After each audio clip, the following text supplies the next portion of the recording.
All right, cool. I think we have this going.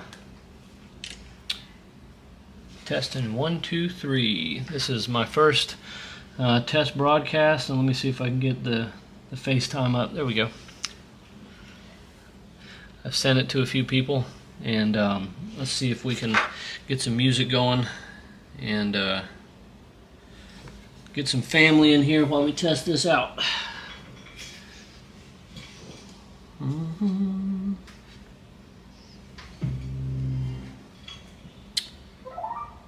I usually like to listen to synthwave, so there we go.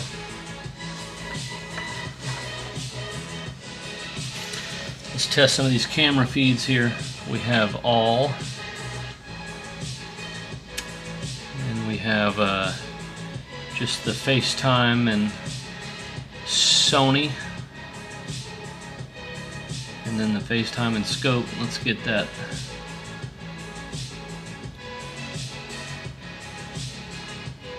I want to get my cameras. Let's see, that's 800. There we go.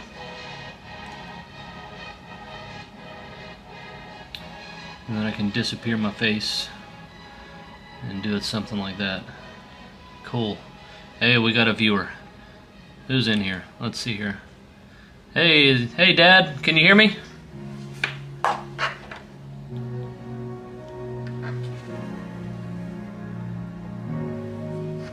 Excellent.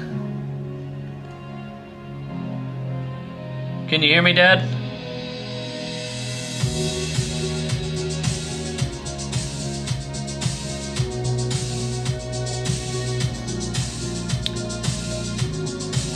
Excellent.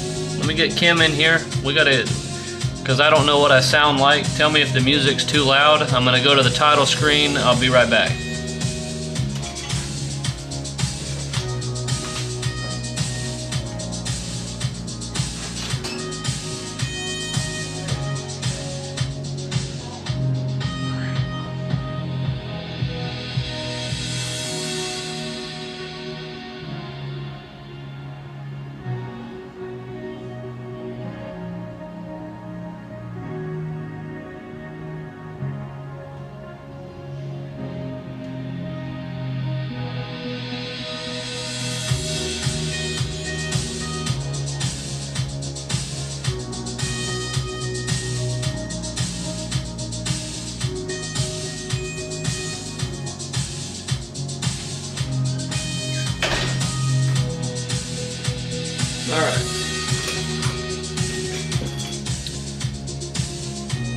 Alright, I'm back.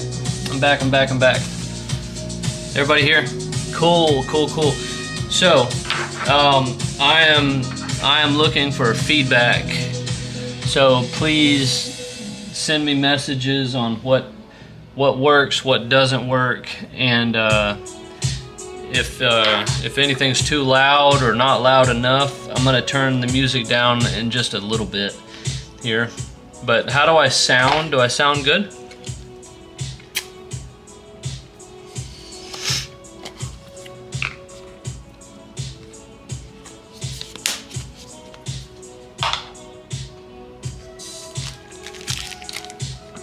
Looking good. And Kim's logged in as me.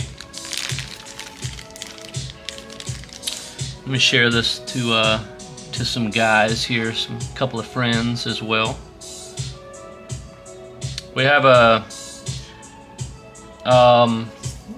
have a watch for y'all this evening. Let me show you what we're working on.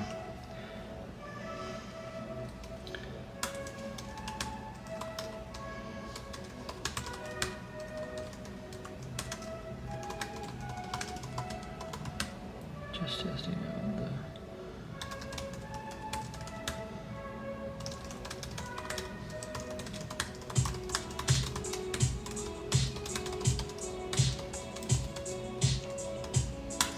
There we go. See if we can get anybody else in here.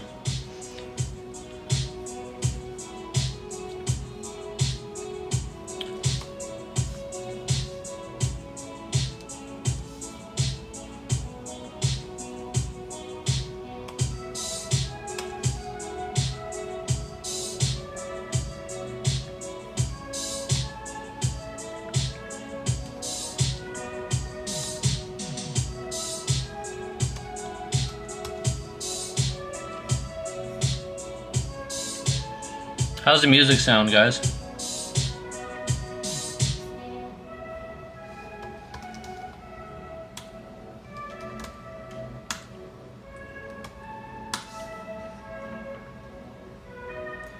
Good choice of music. Sounds good. Do you have a tripod to raise the camera more to your eye level? You're looking down.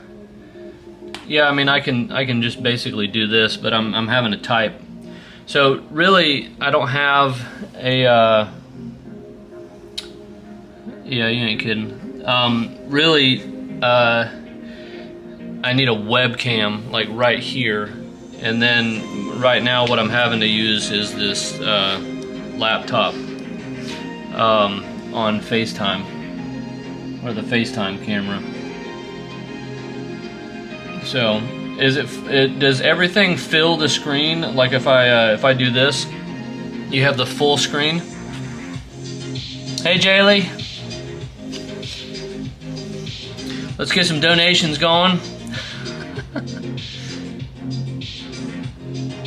Alright, so here's the title screen. I got some stuff to edit, and then what I have is I have the watch that I'm going to be able to look at right here, and then that's pretty centered right there, and then I can change over to the actual microscope itself, and then that should do that, and then I can zoom in very nicely right there,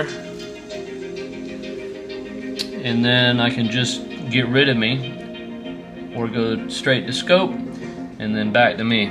Is that pretty cool? You guys like that? Sent me a screenshot. Let's see what Dad sent. Cool, cool, cool, cool. Alright. So the microphone is right here. Can y'all hear that? So if I'm gonna turn down the music just a hint. So if I'm looking in the scope just like this, right? And I'm just talking and I'm not really projecting, can y'all hear me okay? Or does it sound like I could use a lapel mic or something like that? So just 1, 2, 3, 1, 2, 3, 1, 2, 3. What's that like? Hey Heather. Heather, check this out. So I can go from title screen to everything, you know, so I can be showing my work under here. Isn't that cool? Or I can go to, boom, FaceTime, and then I'm working on it. So we're just doing an audio and a video test run. So hopefully it's looking good. Dim the ceiling lights. Yeah, good call. In fact, what I can do,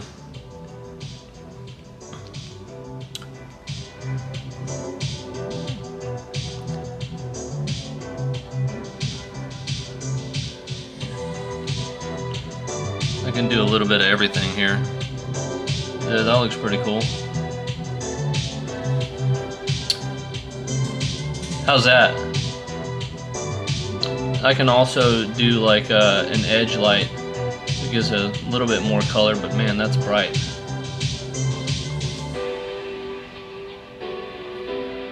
That looks alright. Isn't that cool?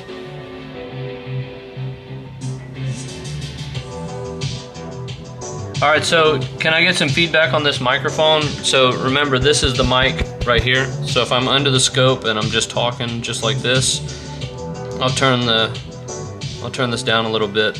How does this sound if I'm just talking just normal? 1, 2, 3, 4, 5.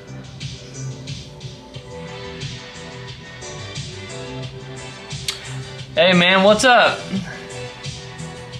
You like the blue lights better?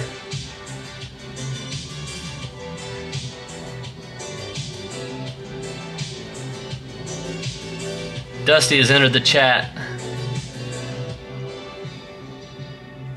Alright, good. Good. There we go.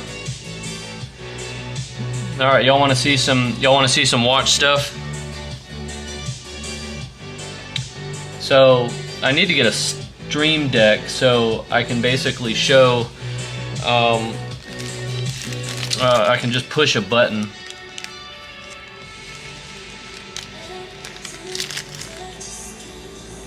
Let me turn this music up a little bit, so if I want to see if it'll clip.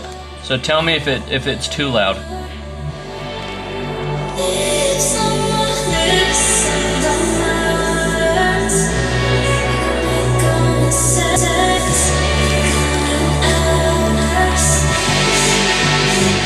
How's that? Is that too loud? Is that clipping at all?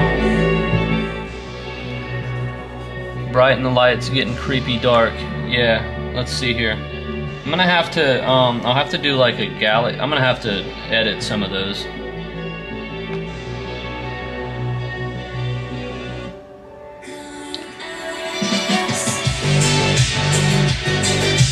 I'm just getting some finger cuts on. If you want to see what I'm doing here.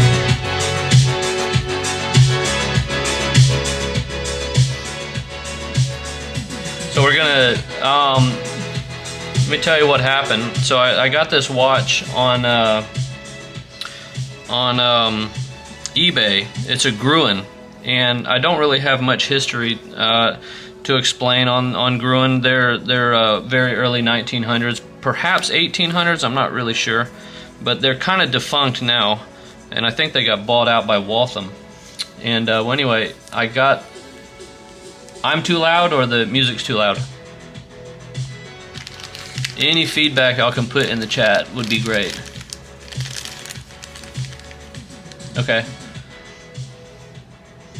Yeah, because I want like I'm cool like turning it up when I'm not talking.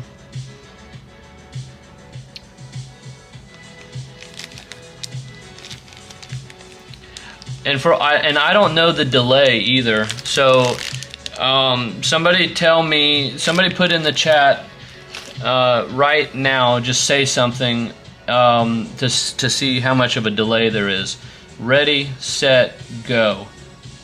1, 2, 3, 4, 5, 6, 7, 8, 9, 10, 11, 12, 13, 14, 15, 16, 17. Alright, so Dusty said something. Alright, so it's almost like a 15-second delay. That's good to know.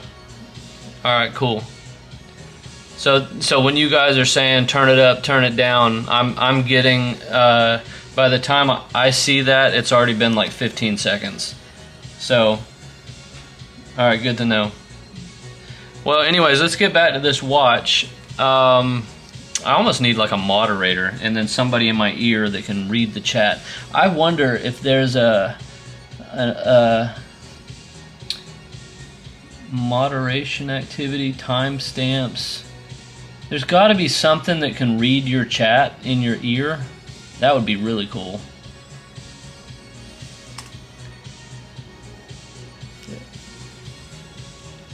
ASMR.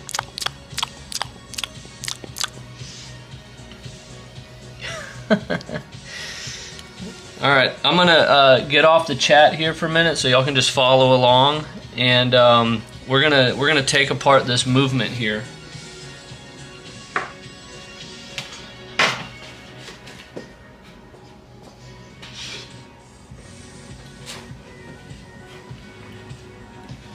Alright, so this is a Gruen, as I explained, and I've already been inside of this watch, and it is, I don't want to spoil it, but I just want to kind of wait and show you guys as we go.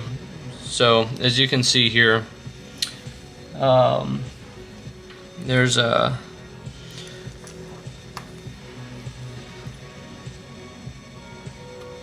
we'll get these spring bars off here. Let me see. I gotta turn off auto's focus here because that's gonna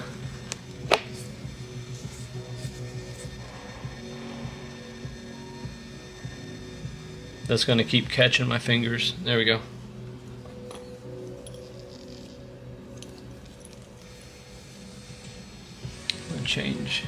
we'll do that.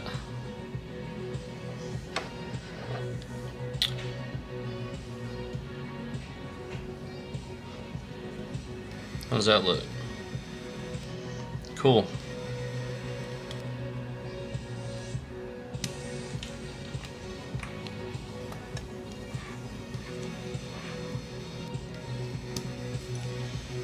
So we'll get these out of the way.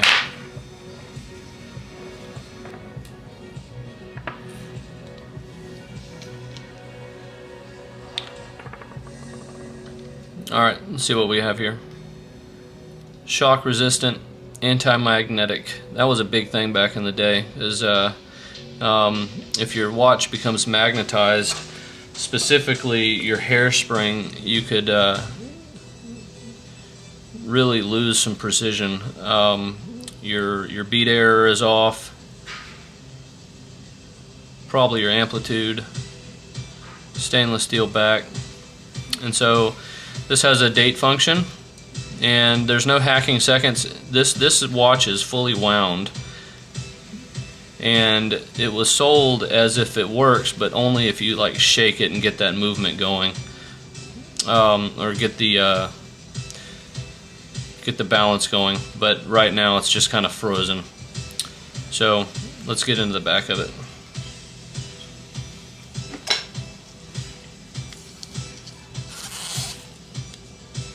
What we're gonna do is we're just using this ball here, and you can do this number right here, and then just kind of twist that off.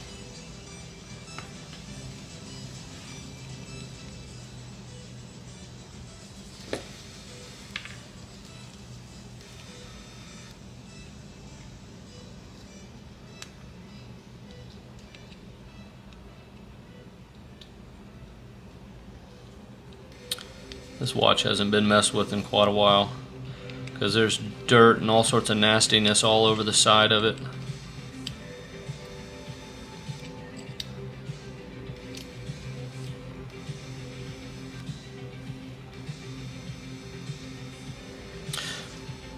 When I was in here earlier, I noticed you can see right here. Let's just zoom in right there. If you can see where it says this light may be washing it off, but there's some initials right here. Let me see if you can see that. That's from a previous watchmaker inscribing his initials and sometimes the date, so you can get an idea of when it was last serviced.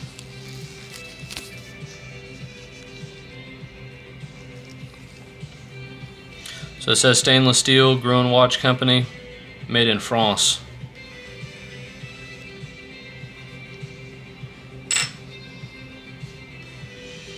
And here we are with the movement. And you'll see this says 17 joules, which for its time, that's really good. That the joules essentially, like right here and right here, that helps as somewhat of a shock absorber. Here's another one right here on the balance, and this is a shock system right here, and there's another joule, and there's a one right there, and there's joules on the back end of the plate as well. So 17 joules helps keep this thing safely running in case you bump it or whatever, and then it also decreases wear, so it's not these pivots are not going through metal, which can shorten the lifespan of the movement. So what I wanted to show is if you zoom in real close right here, one of the main reasons this isn't running very well is, do you see this oil? This oil is everywhere. If you can just see that, it's like somebody just sprayed WD-40 in this thing.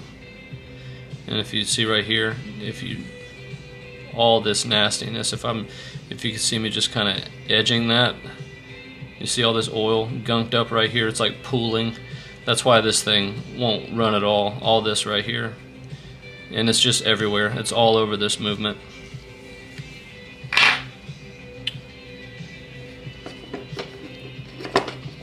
How are we doing so far?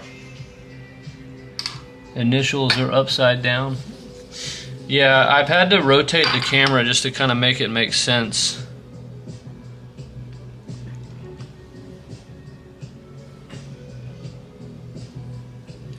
Let's get a swab and then just get an idea on, like, look at all this funk.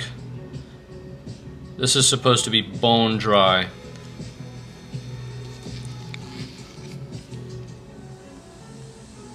See all that mess? Just nasty. So the cool thing is we get to take this apart, run it through the watch cleaning machine, or the parts cleaning machine, and slowly but surely get this put back together and oil it properly and see if we can get it running. And we'll inspect all the parts as we're going through to make sure there's no bent pivots, broken pivots. We'll certainly try to not break anything ourselves, and this will be a total learning lesson. I am no expert. Everything is learning right now. So what we can do right now is we'll back this off so you can get a wider shot. And what we're going to do is we're going to let down the power of the mainspring barrel, which is right under here. And to do that, when you wind it on the side here, notice you're putting power into that watch, right? The mainspring is in here, and this is the mainspring wheel right here. And so when you're turning the crown and you're turning the crown wheel right here, which is turning this mainspring wheel right here, and this click right here is what it does is it basically stops it from back spinning. So you're putting energy into the mainspring, and this click keeps that energy in there. So if you'll notice, when we turn it again, it's just basically click, click, click, and if we stop and let go, it'll back and it'll lock right there. Alright, so with energy in it, I'll give you an idea of what I was looking at earlier. We'll turn this over, and notice the second hand is not moving at all. So what that means is you should see the balance right here not moving. Okay, the balance is very, very delicate. So you'll notice this spring right here, and that spring right there. So what I'm going to do, I'm going to blow a little air on it just to manipulate it a little bit, and I'll give you an idea. Let's take a look at the second hand. It is at the 36 position, and we'll just agitate that a little bit, and look, it's running.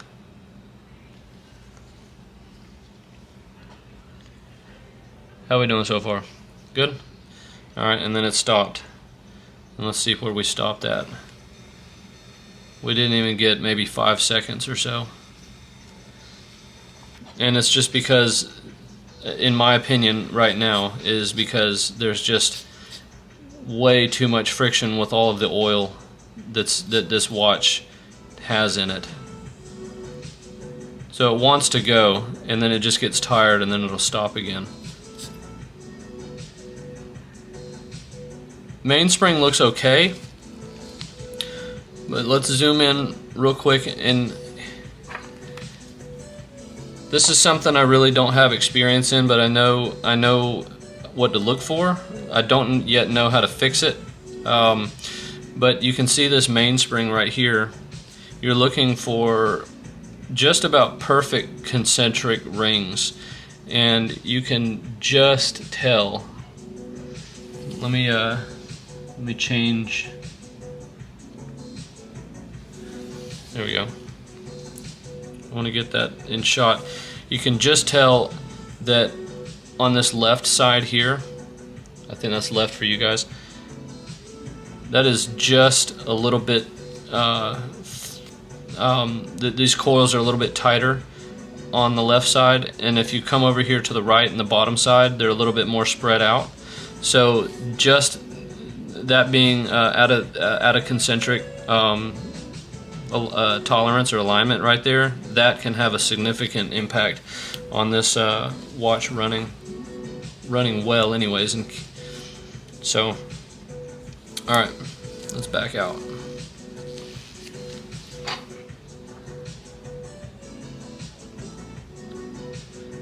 See if we can do something like that. All right, so that's the balance. So what we're going to do is we're going to take the power out of the barrel here. And what you do is, I'll spin it around here so I can get a hold of this. As you're holding this crown here on the left side, I'm manipulating this, and then I'm going to hold the click right here, and then I'm going to just slowly let that out. Just slowly letting it out. See that? And that spring is just unwinding itself in that barrel. There we go. So now there's no more power in the movement in this barrel here. So without doing that, when you start disassembling things, especially here, and perhaps even if you just release this, if you unscrew that burst of energy would jolt through the watch and could possibly break teeth and send that power all the way down the line in just one big blast, and you could really cause some damage. So we don't want to do that.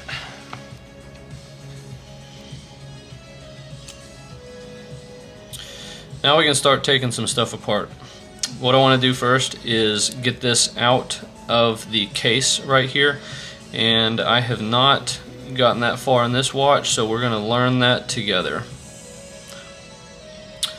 Sometimes, and I'm going to guess it's right here, there's a little set screw right there that should back out just a little bit. We don't want to take it all the way out, there's no need to right now, but if we unscrew this, that crown and crown stem right here should pull right out. Alright, so here goes. Just like so.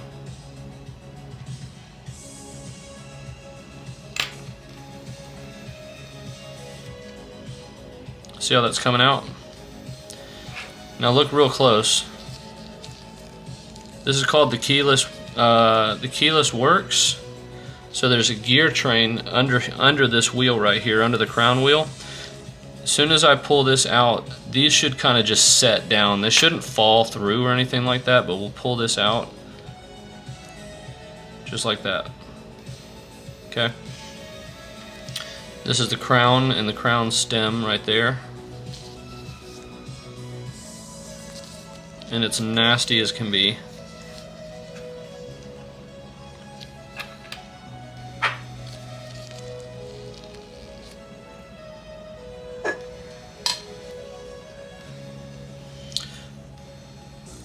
And every watch is different. Sometimes just pulling that out, you should be able to rotate this, or it's just ready to fall out. So we're just going to manipulate this just a little bit to see what it wants to do. We're going to turn this over onto the cushion here, and then we're going to see if that wants to fall out.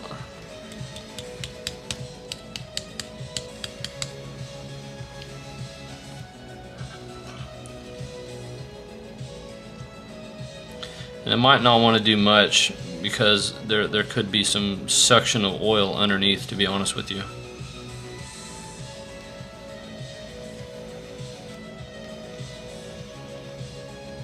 So right now we're just working to see if we can figure out how to get that out.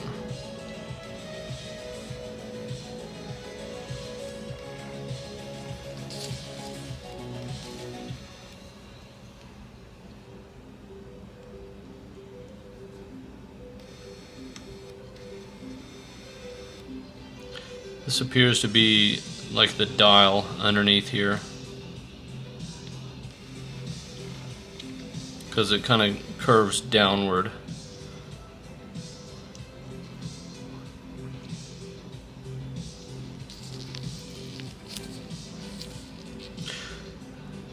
I'm not seeing exactly how to get into it just yet, or to get that to drop out. And it very well may be the case that the dial feet is mounted here somewhere.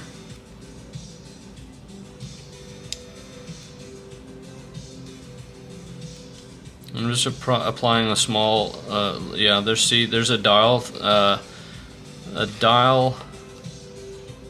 there's a screw right there, and that helps you unmount or unseat the dial to the case.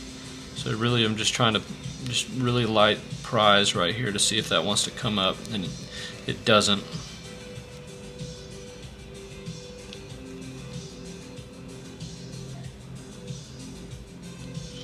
Alright, here's what we're going to do next then, because that's not readily wanting to come out of there. Let's attack the attack it from the top. And so this is a plastic, or like an acrylic cover here. It's not glass. So we're going to use a tool that I have. Let me there we go. Thanks, Kim.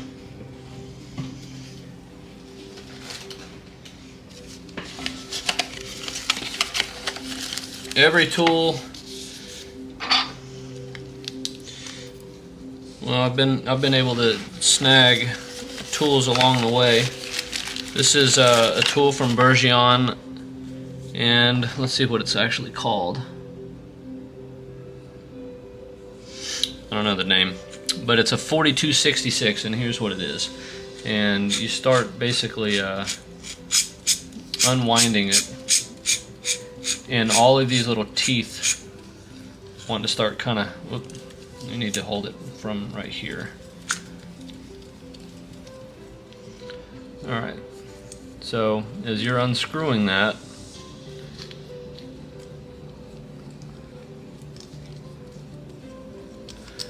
these just start to come out more and more, and you're wanting to get that to about the diameter of your case here. Let me see if I can get a better shot. There we go.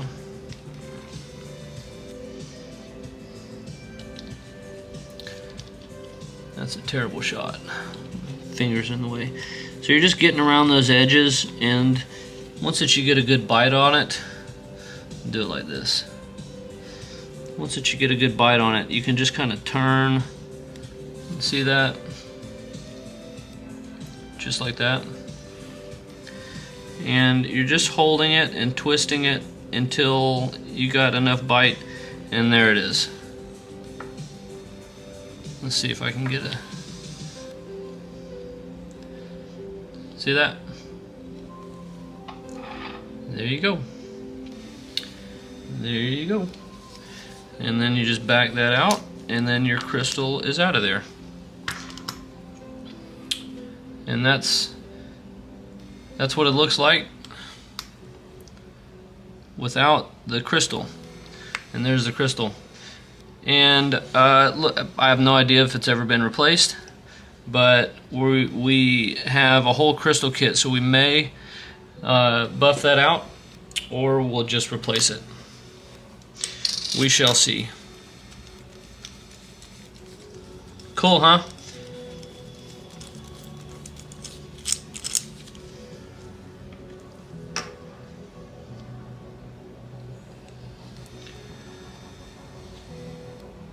All right. In doing that, look what happened. There was a retaining ring in there the whole time, and the retaining ring came out. So that's a win. And this is like in there very loosely, it's ready to come out. So let's go ahead and get these hands off of there first and foremost.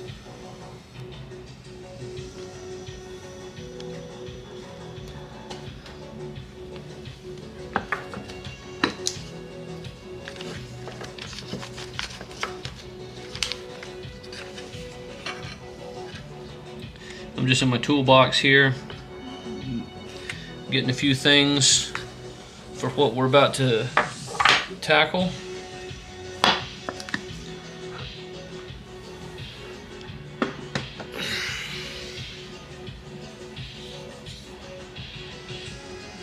Let's see. Let me go grab a tool. Be right back. Enjoy the music.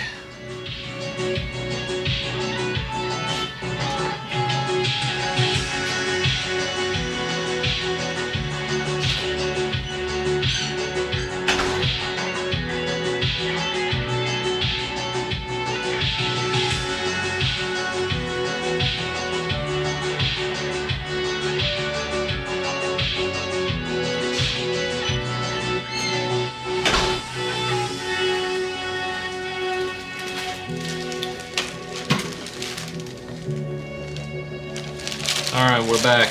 I have some tools that I just got in the mail. One will be perfect for this this job.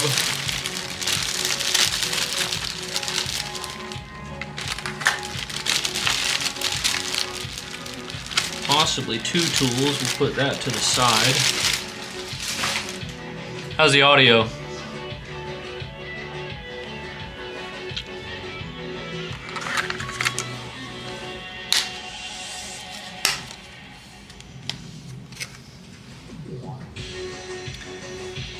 See if we can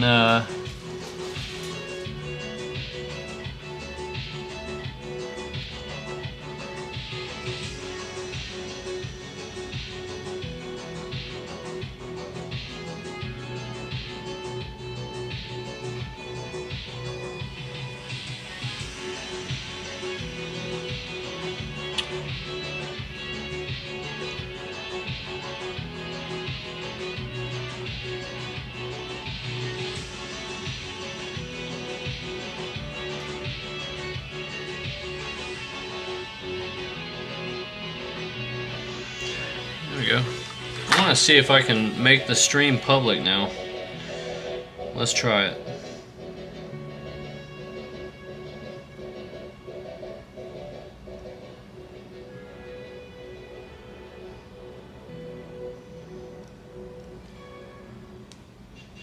There we go. I want to see if I can make the stream public now. Let's try it.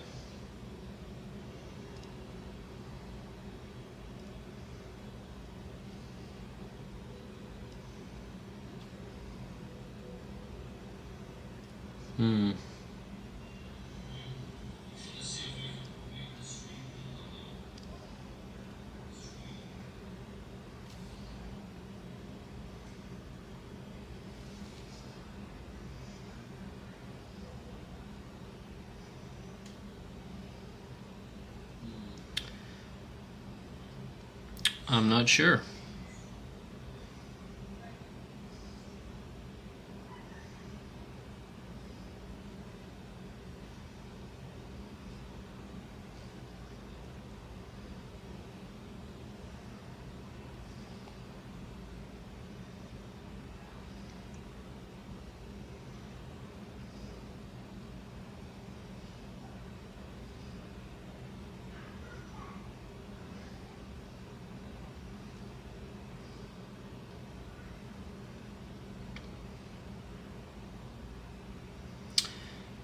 Not sure at all. Let's get some music back.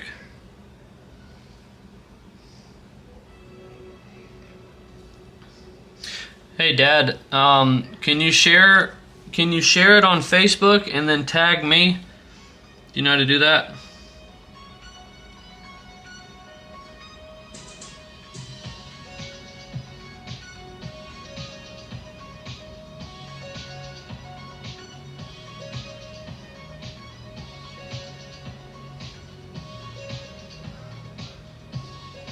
I think I figured it out.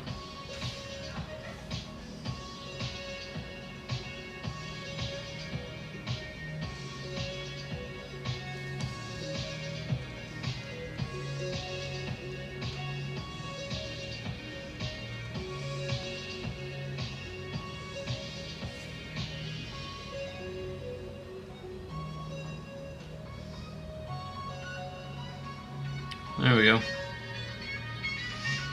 Alright.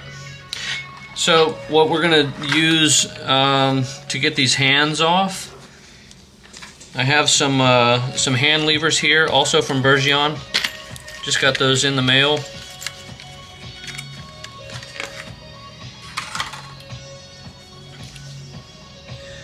So let's get these back again.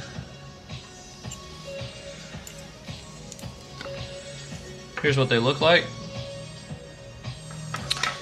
And here's what they look like under the scope.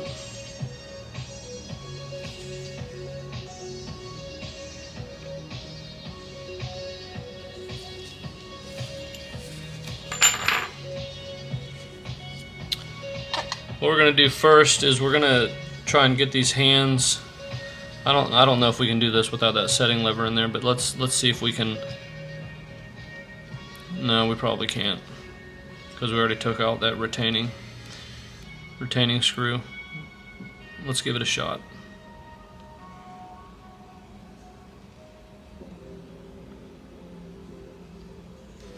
We're just going to very carefully turn this over, and we're going to get that retaining screw tightened down again.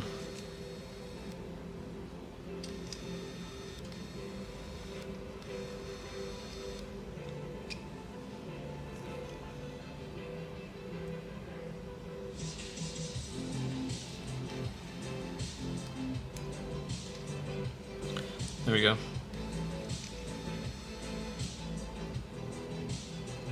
Because what I want to do is I want to be able to pull this crown out and set that time. It'll make it a lot easier and safer for us to get these hands off. Just right there.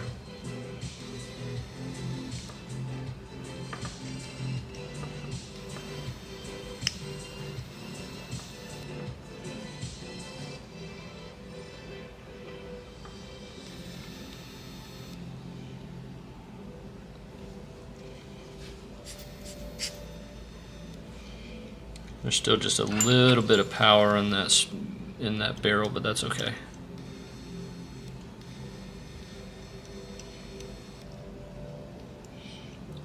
Now we don't really need to pull that crown out yet.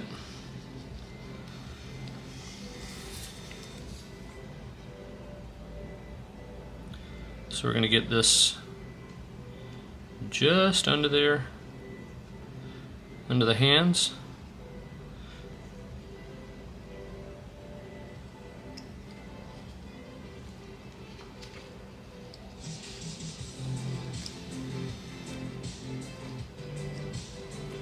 That should be all right.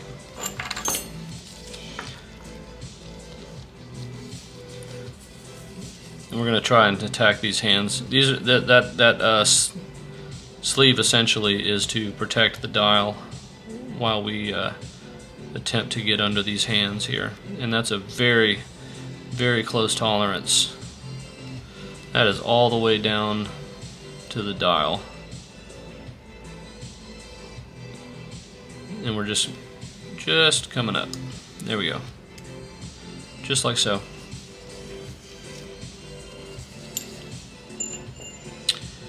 All right.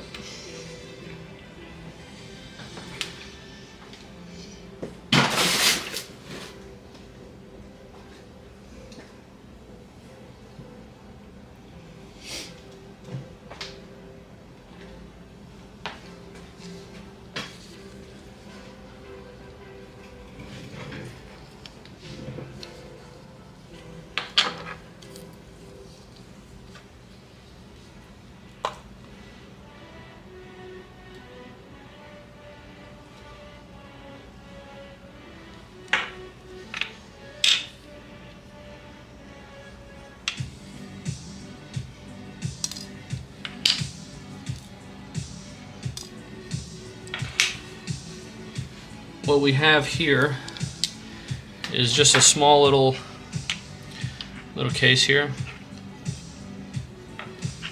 Do it this way.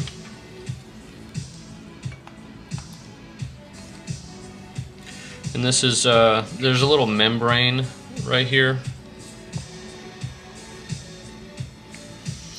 that you can put these hands on.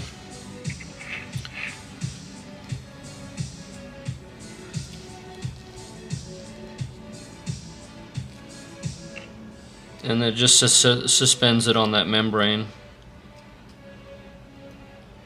It protects these hands. They're extremely delicate.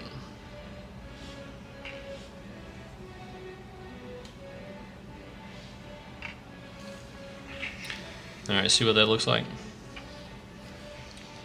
So we'll cap those and put those to the side. And we'll get our dial protector off. There we go.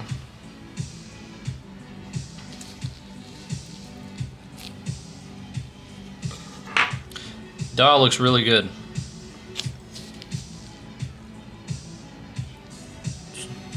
All the indices are present. So just turn this over, and that should be ready to come out now. We'll go back to our retention screw here, and that should pull out just like so.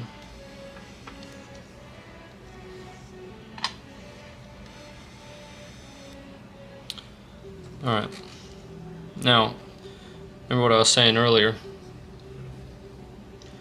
about these dial retention screws. There's one right here, and there typically is about at least two.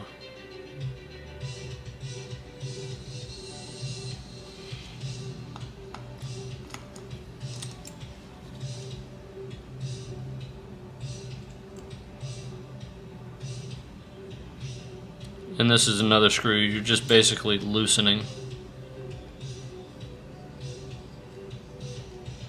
So rotating it around slowly, and here's the other one on the other side.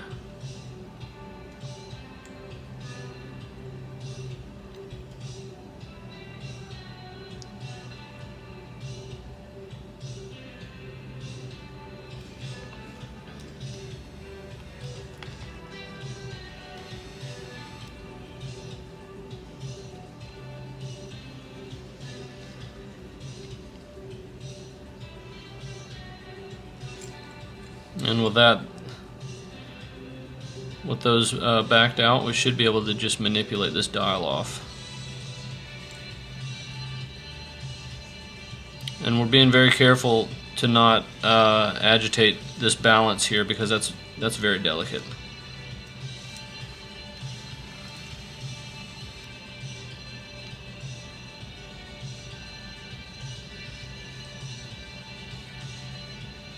Looking for some pry points right here. There you go. Just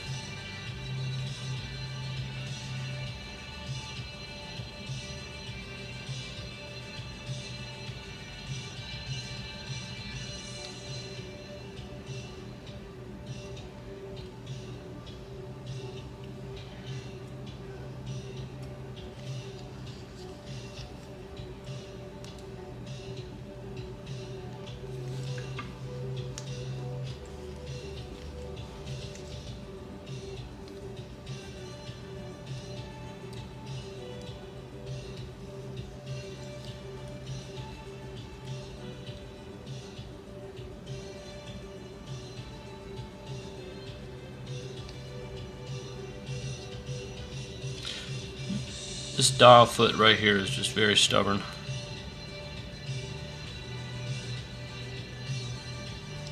There it goes.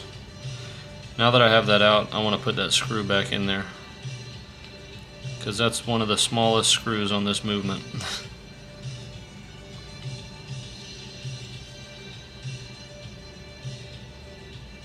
There we go.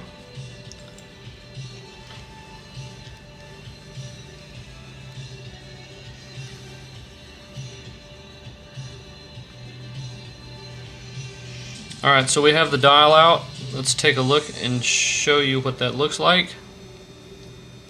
There's the dial. And there's those two dial feet that's on there. And thankfully, they're perfectly up and down, nothing bent, everything looks great under there. What we have is a dial holder that you can basically just put there for safekeeping, just like so. We'll put that to the side and we'll deal with that way later.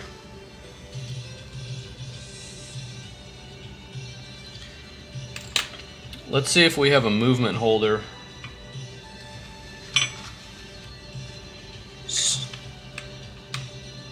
that might be able to help us out.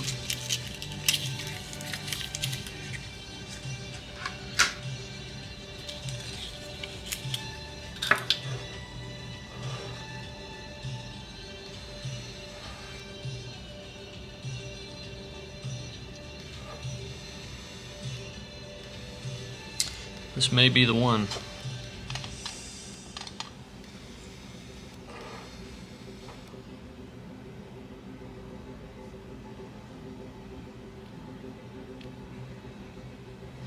Just using that just for a little leverage so we don't end up dropping that in there.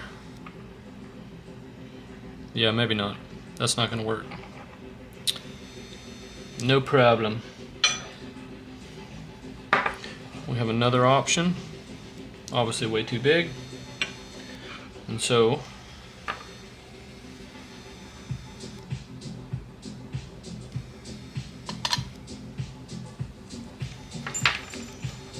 we get to go to the general movement holder here. So we'll pull this back out.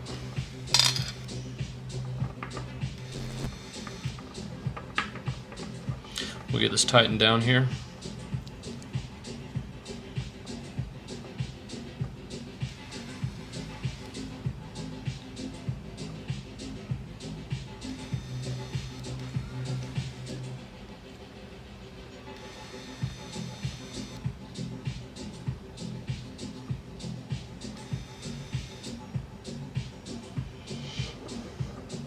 And what I want to do first, to be honest, is I want to remove the balance. That is what I'm having to be very careful around the most.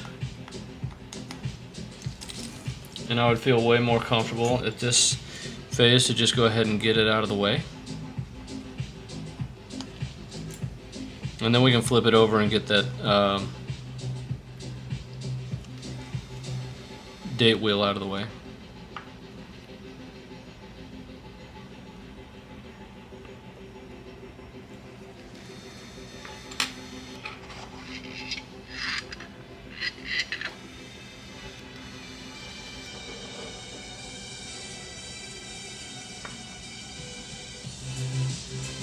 I'm going to be showing parts one by one just so I can get a catalog of what goes where to aid with reassembly. There's a, if you can see right here, there's a little pry point there that we're going to get under with our screwdriver and just get that balance up. Just twist just very gently.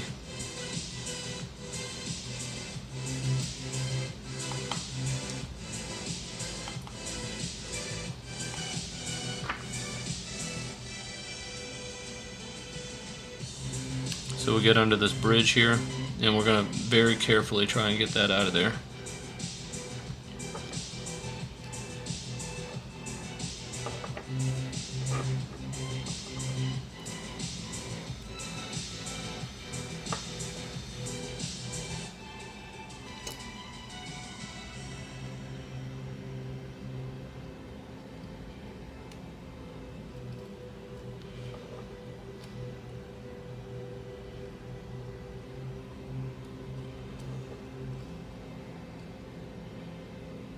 There we are.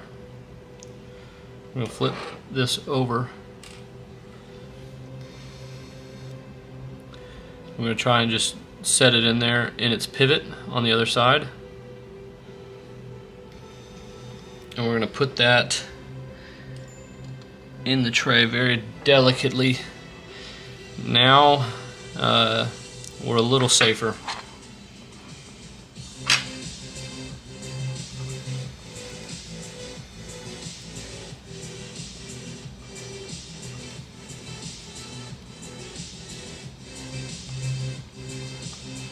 I'd like to get this date wheel off of there.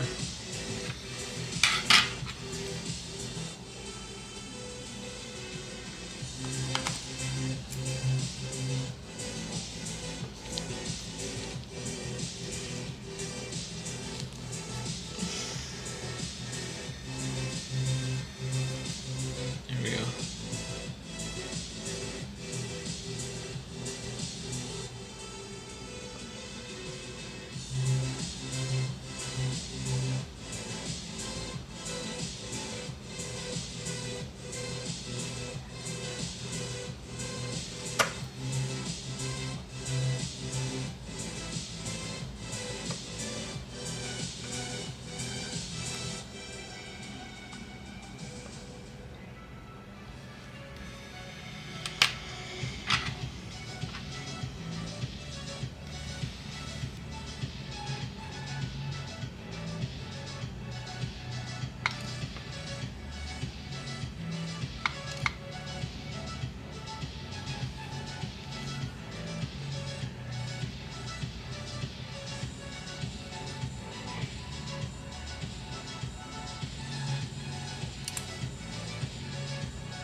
Underneath there was a,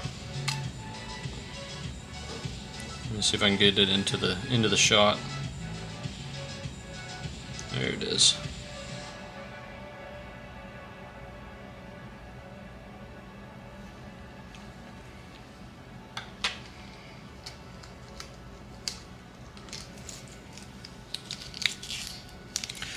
Sometimes it's not worth trying to pick that up with your tweezers, because you could end up blasting that across the room and then spend the rest of your evening on the floor looking for it. So we're just going to use what they call Rodico, which is like a little bit of it's like a putty. So we'll just pick that up there, and then we'll grab it with our tweezers, and into the parts tray it goes.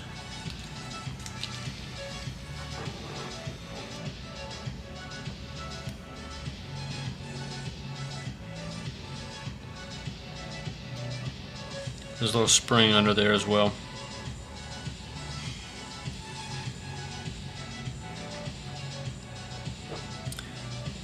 And there very well may be another one under here. So we need to be very careful at this phase again to make sure that we're not blasting springs across the room.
That wheel may be a friction fit.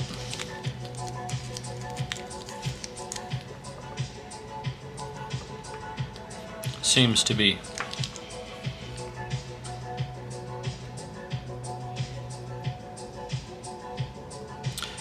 But with those two clips, our date wheel is ready to come off. All the teeth look good. Into the tray goes. I'm just looking on this side to see if there's anything else that's going to want to fall down as soon as I turn this movement over. This maybe. Let's just stay on this side for a while, and we can get some other stuff off this plate. They call this the watchmaker side.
This is called the cannon pinion right here.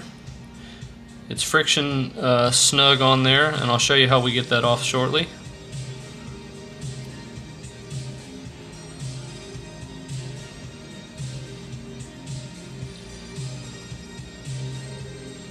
And again, I'm inspecting each part as we're taking it off.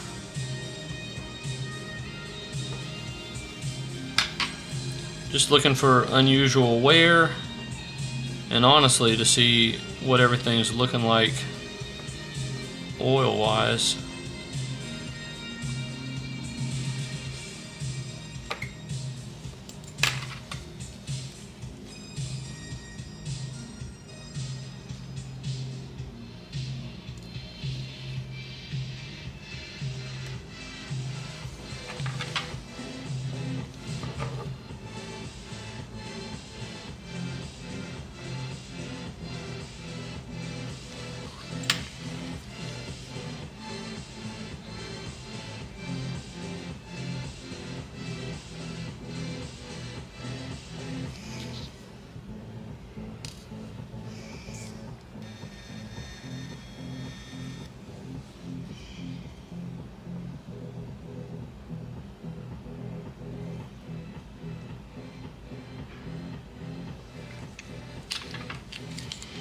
Again, some of these parts just not worth going after with tweezers. So we get the Rodico involved.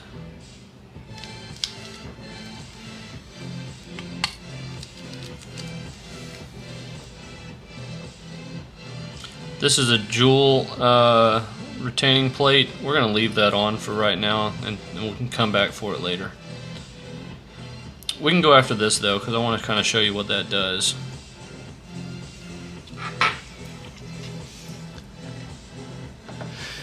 Looking for a cannon pinion remover tool.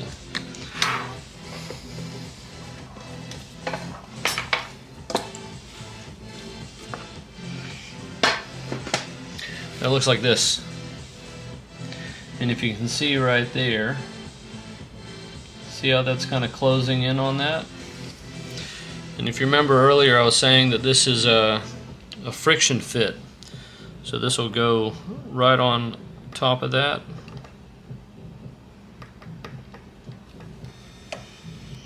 And we'll just squeeze down.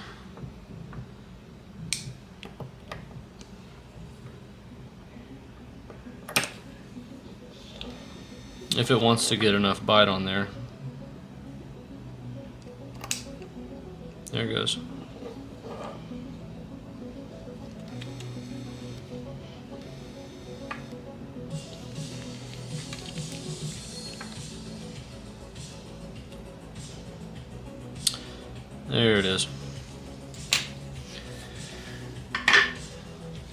$100 part or $100 tool to get that off.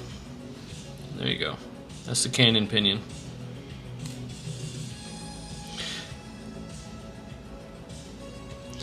We'll zoom in right here. You can see, let me show you what's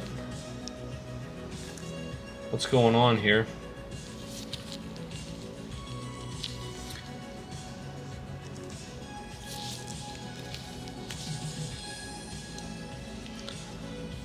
This is the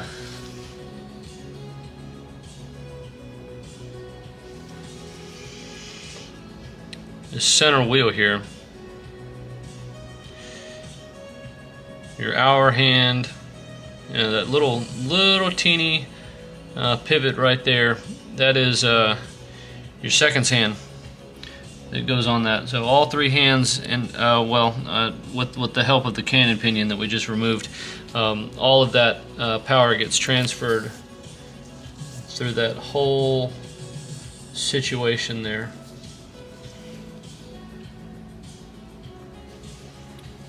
Pretty cool, pretty cool.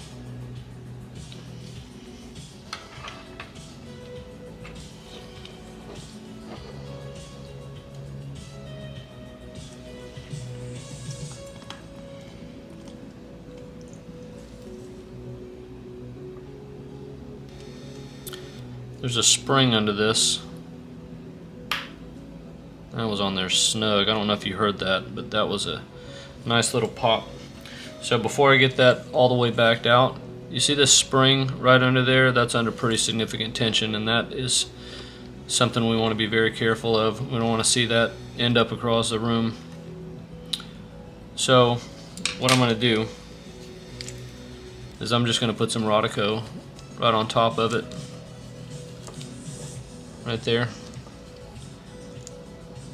while we go after this screw here. Probably being just a little overly cautious, but not trying to ruin the rest of my night here.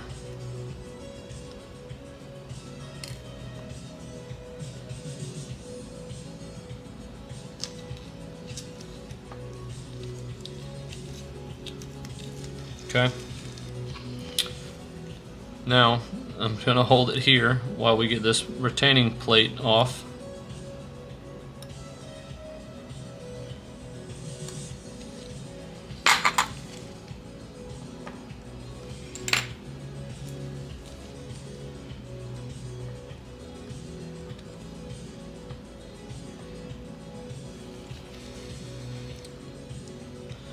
And we're not really prying, we're just letting, okay? If you're prying, you're bending, and then you're bending, you're ruining. So, see how we got a hold of this,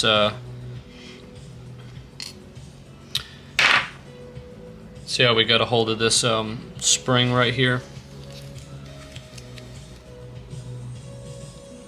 Little Rodico right there.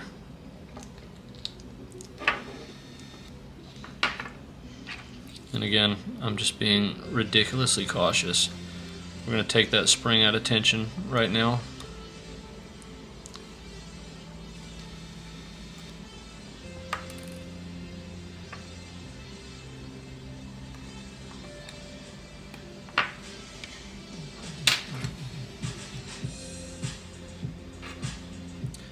See, that came off. I saw it. Into the bin it goes.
There goes that spring.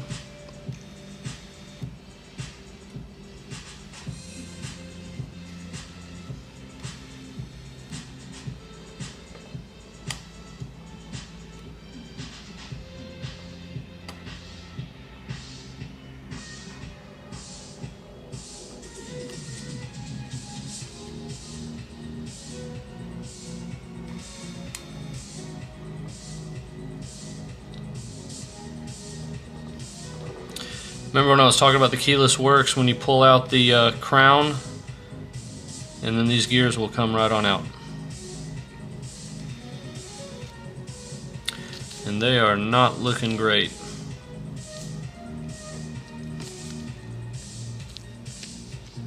Just nasty. And that's oil. Or grease.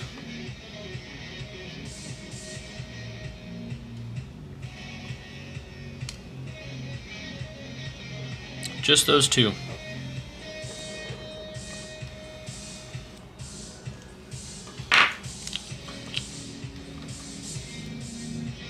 That'll come off just like that.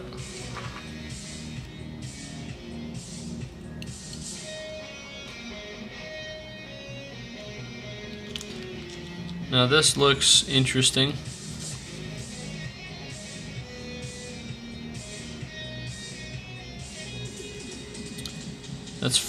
I think that's friction. Yeah, that's riveted on that side.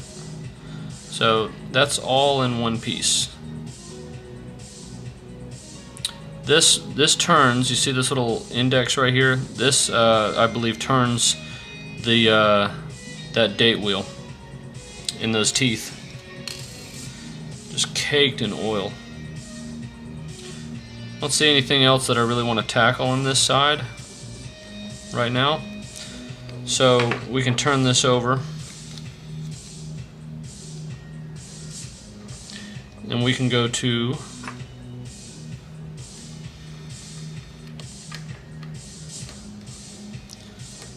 the side with all the wheels on it.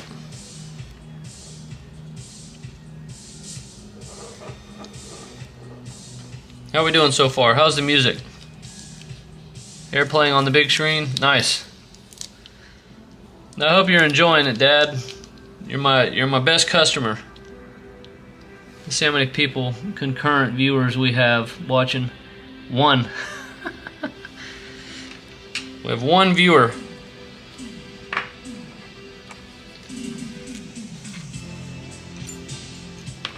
I'm gonna turn up some music here. Tell me if it's too loud.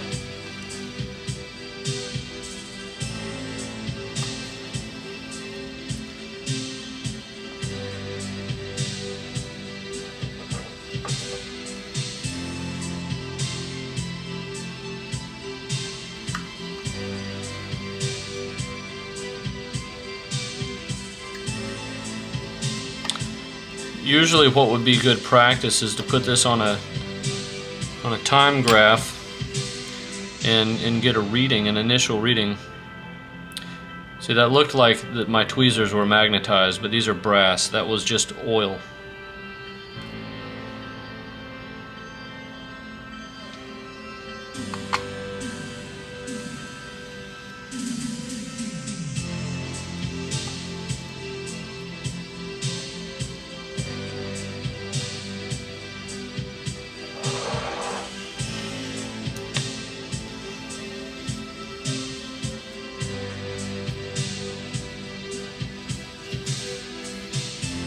See, those two will separate.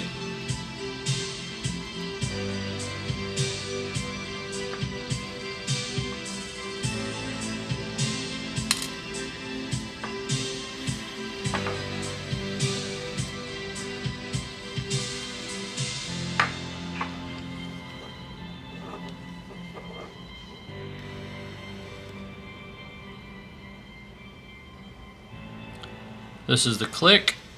If you recall, that holds that barrel in tension, or prevents your power from backing out.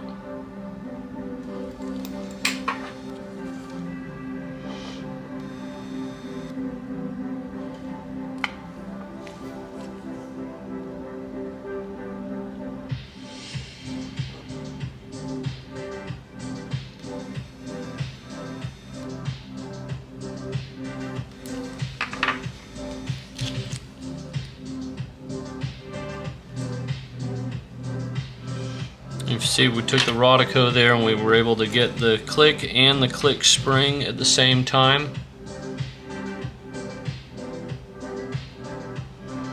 And again, we're going to just be very careful at getting that, because that is yet another fun thing to go straight across a room.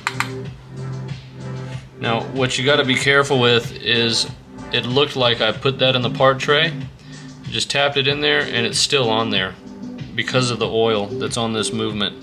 So I'm being very intentional with making sure that everything ends up in the part tray before I bring the tweezers back over.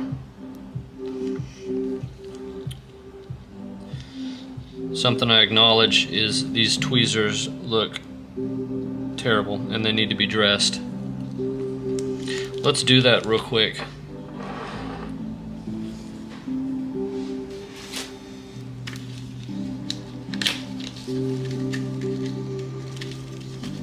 I have a little bit of a grinding stone here that I'm going to dress these tweezers just a little bit, make them a little bit more presentable for the stream.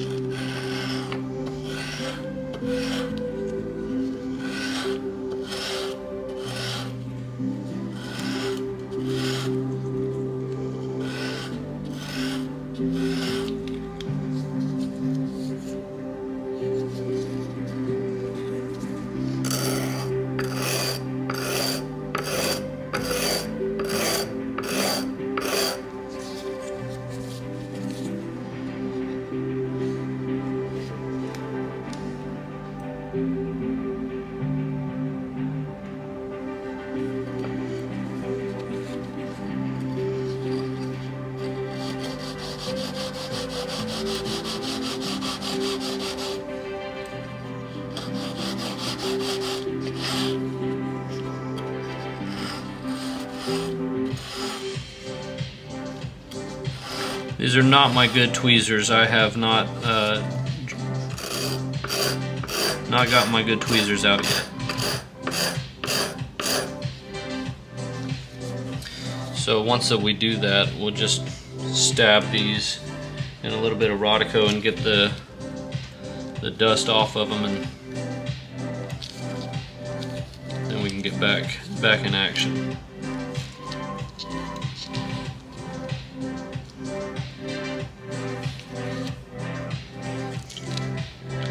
Oh, it'll get back together.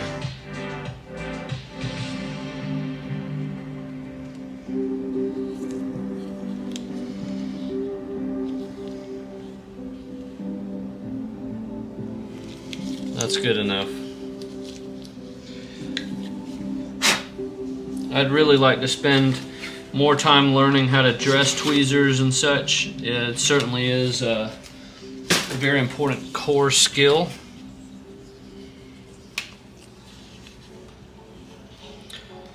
Let's get this click off this Rodico and into the parts bin.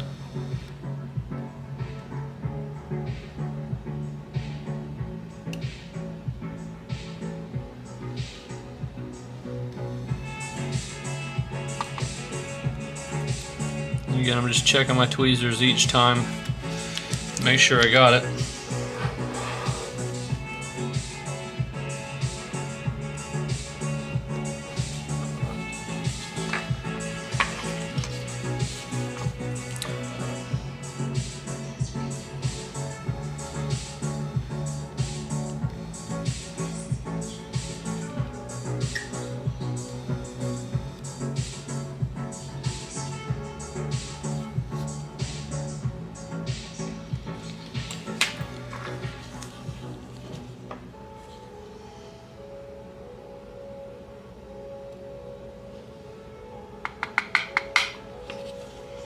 Seriously, every single screw I'm having to tap in there.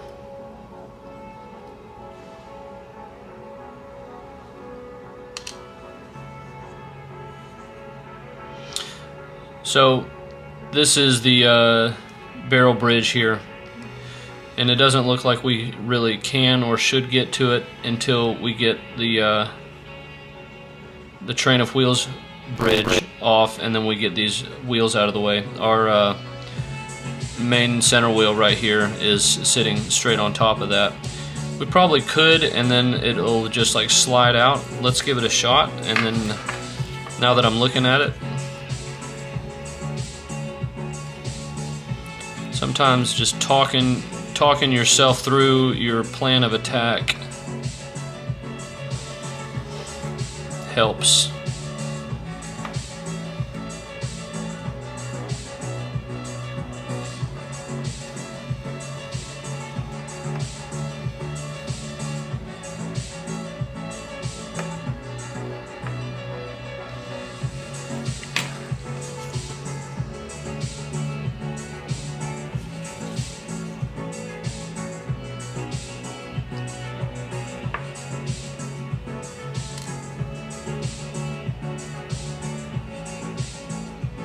A little bit longer of a screw. This is stuff we want to take note of here.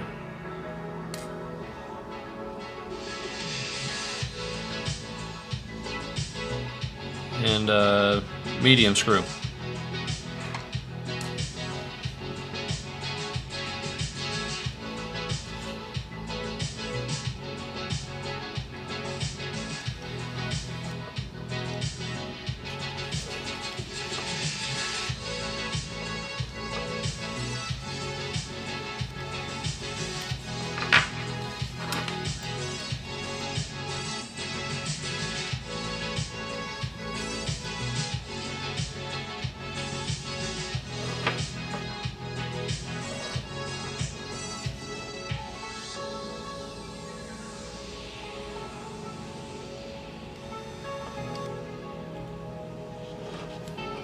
See how that wants to just come up there?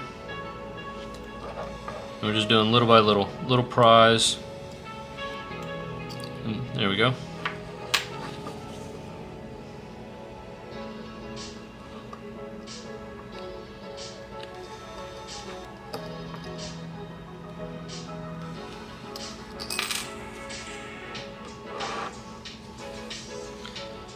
So here we are. That's the underside of the barrel bridge. You just see this grease right here, right away. Just nasty. All that will be cleaned. And we're just inspecting the rest of this. A little more. There should not be any grease on top here like that.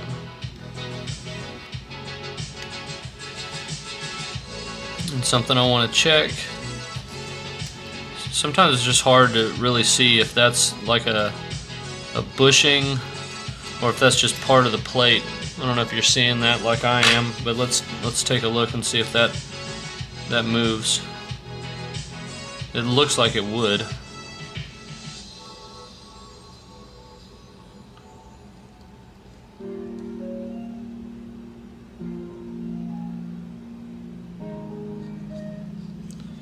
And then perhaps not.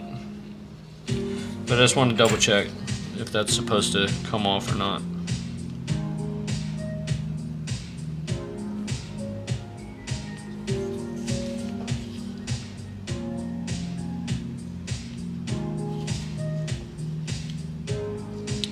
Doesn't look so.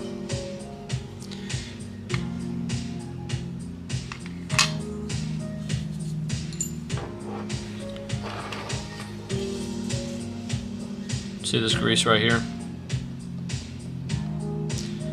And you can see where it was coming out from right here. You see the spring right there through that that hole right there. So this was over greased a lot, and one way or the other it ended up seeping out right there and getting into the rest of the movement, or at least right there, and that's not good.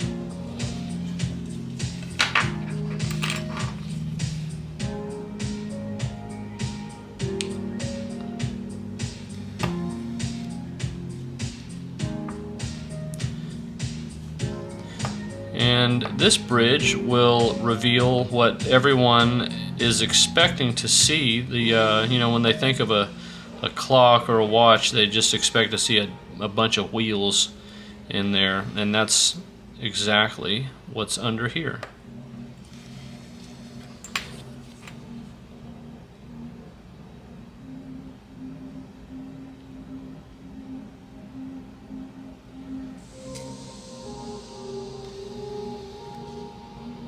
See, notice it's a smaller screw right there.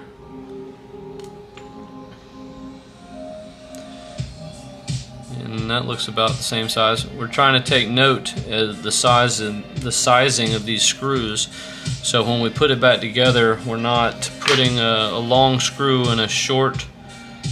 We're supposed to be short, end up bottoming it on the plate, possibly stripping the screw, causing damage to the underplate.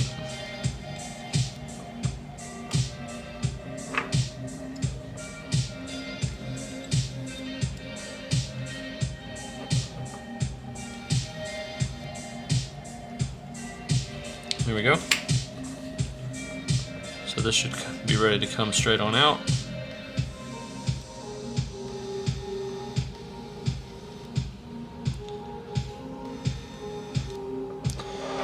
Let's go ahead and inspect this, because I think there's a jewel and there's three jewels in this. So while we're at it, we can inspect those jewels to see if there's any damage to those jewels. And I really hope not, because I'm not trained or I don't know how to replace jewels yet. So these look really good. I don't see any issues. Just dirty.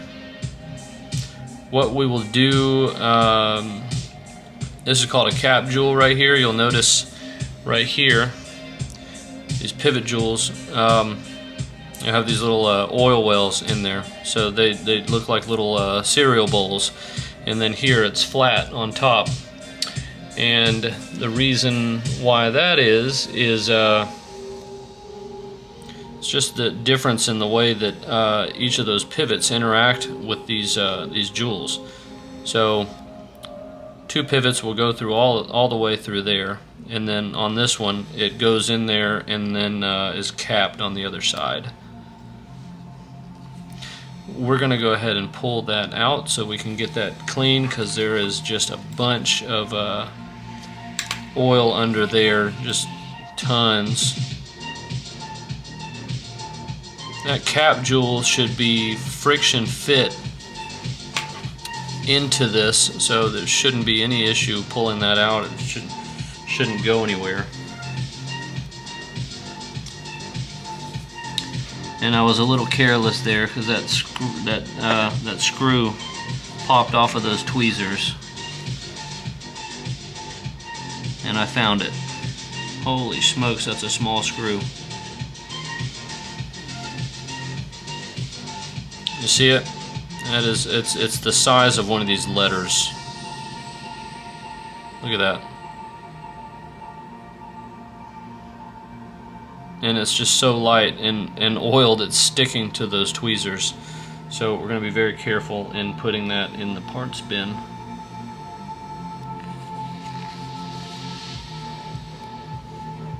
And we're checking our tweezers to make sure that it didn't get retained on there.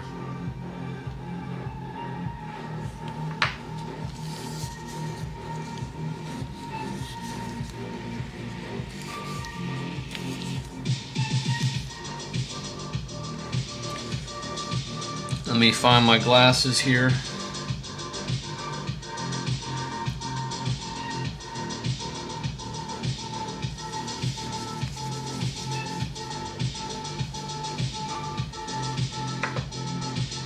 Where did I put them? There they are. Just want to take a look at our bench here and make sure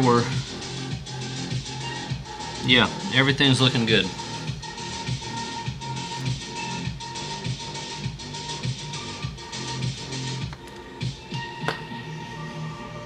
So now that we have that off of there, we can take some Rodico and just pull that off of there. just like so.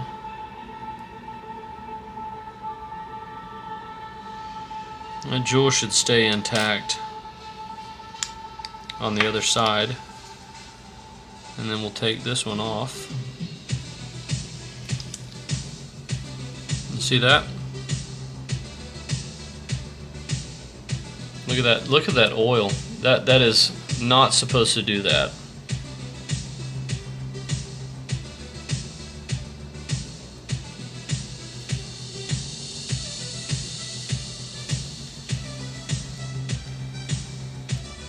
Tell you that is such a delicate piece. It just wants to fly everywhere. I'm trying to be very careful with this. This is a very, very small movement.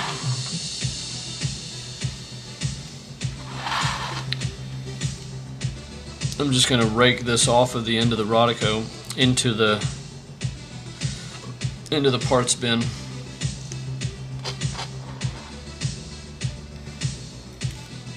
And it goes. And then we'll get that bridge. Let's look at the bridge one more time. This jewel right here, you could just see the pivot hole right there. And that jewel is friction fit into that plate, so that should be safe going through the parts cleaner, just like that. Nonetheless, we'll just remember that the jewel does go there. Now, we can go ahead and remove this center wheel. That pivot that went all the way through, that the cannon pinion attached to, it goes at the end of that pivot. That's what that is for.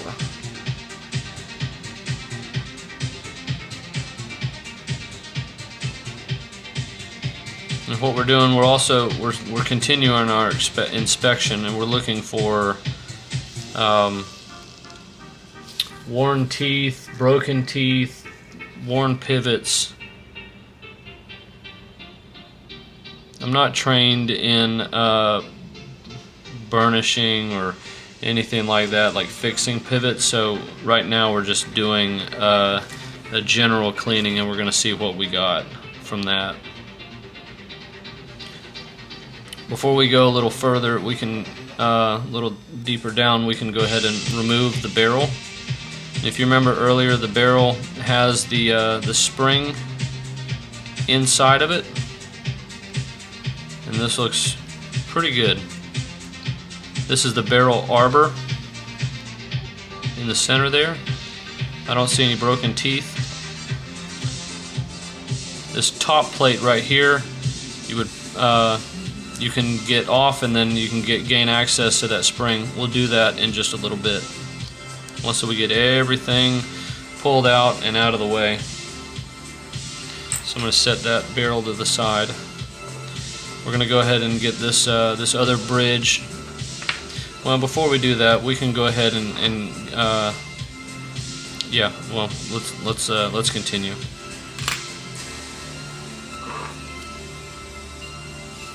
Let's get our focus again.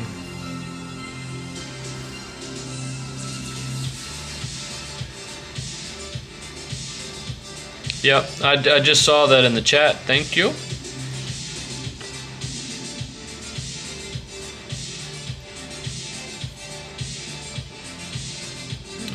Ended up moving this microscope a little bit, just leaning into it.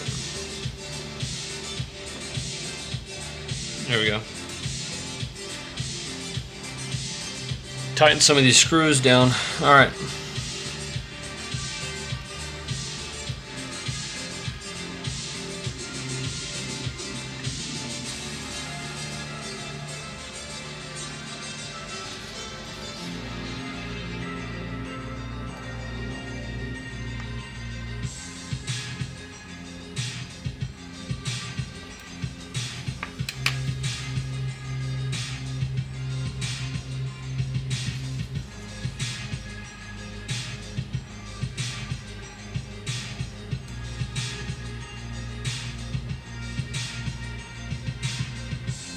Same size.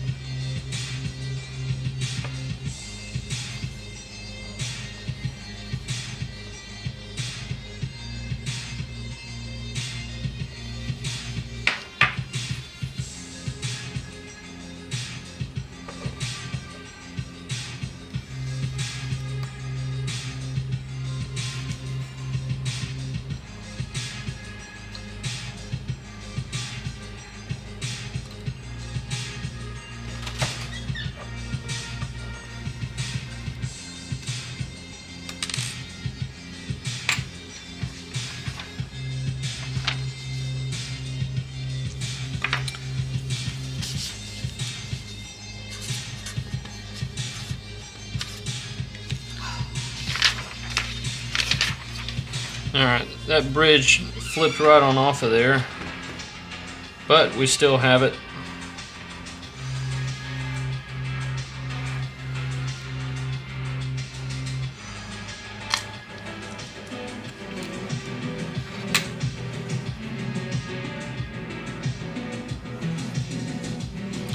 This is called the escapement.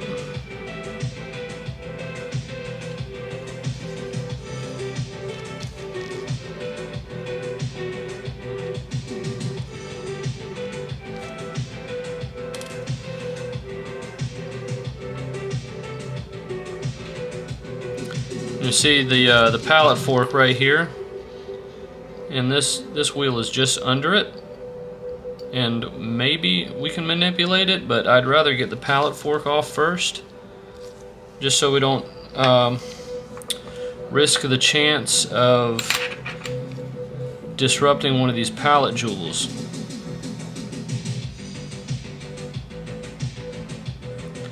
So we're gonna get this pallet fork bridge off right here.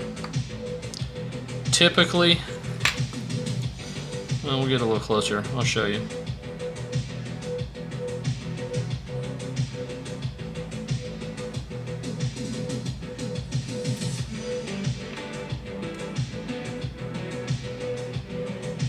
Okay. The pallet fork and the bridge are going to come together apparently. So let's get this on the cushion and we'll get those separated. We'll turn this over very carefully. Get our focus.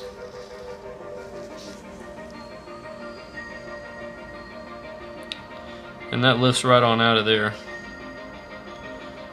The bridge looks good, the jewel looks good. You'll notice there's a little hole right there in the middle of that jewel again, and I'll show you why. Let's zoom in on this pallet fork here.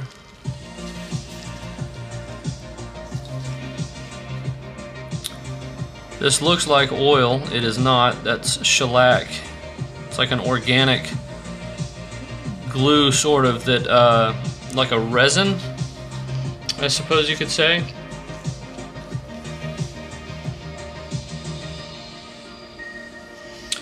And you heat that up, and then you can manipulate those jewels. And then when it cools, it hardens, and they harden in place. Because this is a vintage watch, this pallet fork cannot go through our cleaner. Isopropyl alcohol will dissolve that shellac. And yet another thing I'm not trained in resetting. So we're just going to very carefully get a hold of this because I want to see the jewels, or the pivots. Let's see if I can. There we are.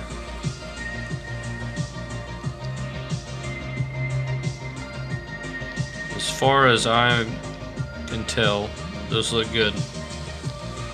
So we're gonna put that to the side, and that will not go in the cleaner.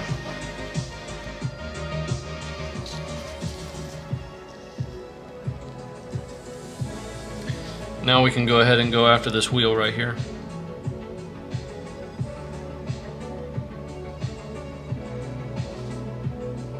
Looks good. Alright, now we can more closely inspect these jewels on this side.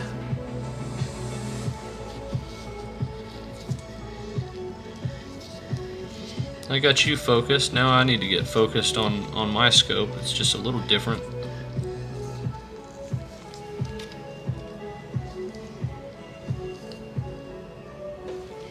Me first, and then bring you guys into focus. There we are.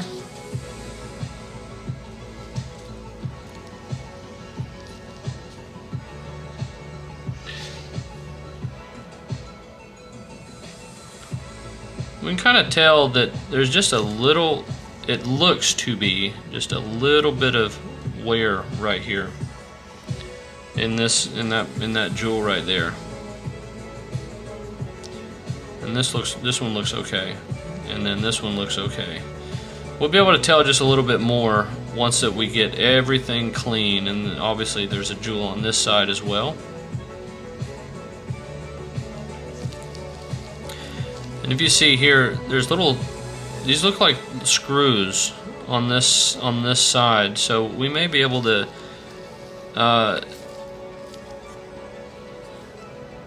that's an indicator that those are cap jewels on the other side.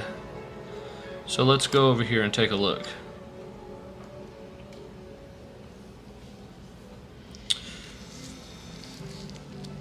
There's a cap jewel right here. We can go after that one. And then this one, I'm gonna leave in place, because what happens, this is a shock absorber right here. You can undo that, and it's seating that jewel in there. Typically we would get that cleaned afterwards, is my understanding. So we're gonna leave this intact. It's a very delicate piece and I don't want to lose it, but we'll go after this one right here.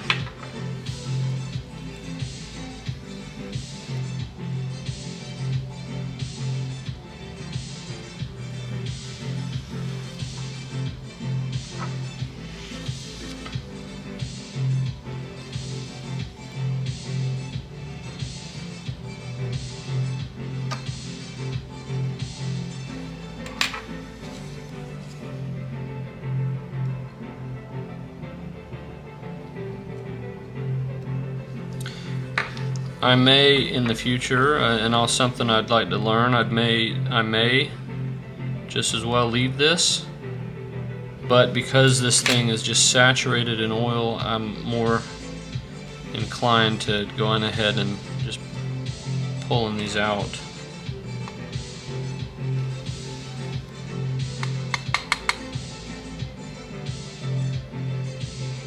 Such a small screw, so I'm checking to make sure it actually come off the tweezers.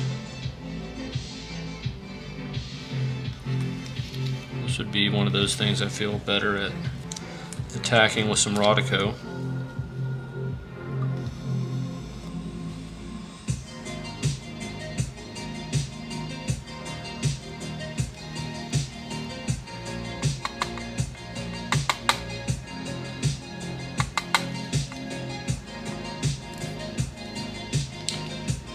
Alright, everything is successfully making it in the bin. Let's back out and make sure everything's looking good.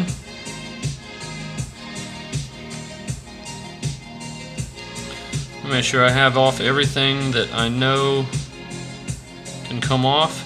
See this little retention screw thing right here that wants to push through? There it goes.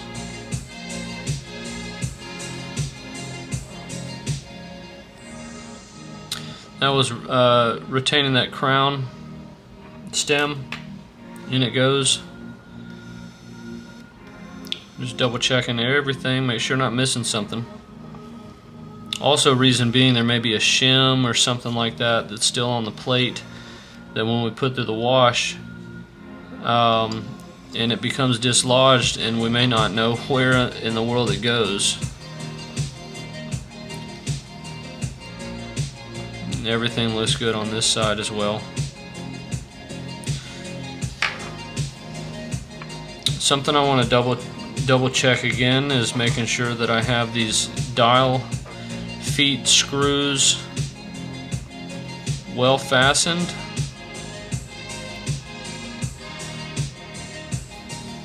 Don't really want those coming out in the wash either.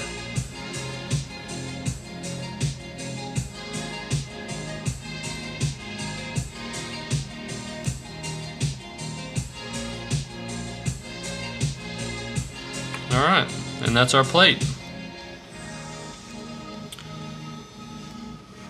So, that is the disassembly. We still have to deal with the mainspring. Before I do that, I want to get all of these parts safe in the basket here. So I really don't feel like having a spring fling out and then hit my parts tray and then everything flies everywhere. End stream, get up, sell the tools, move on with life.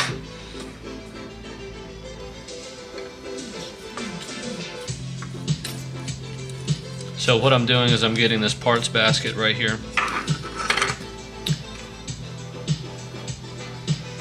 And then we'll get everything in the baskets.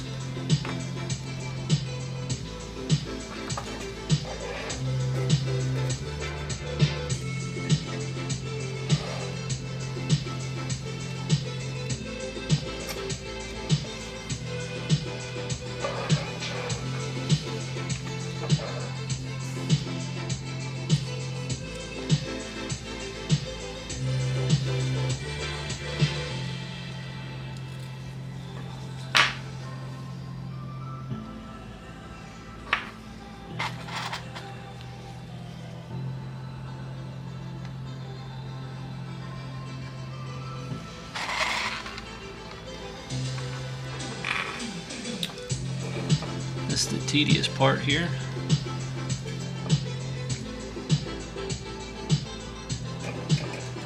Everything goes in.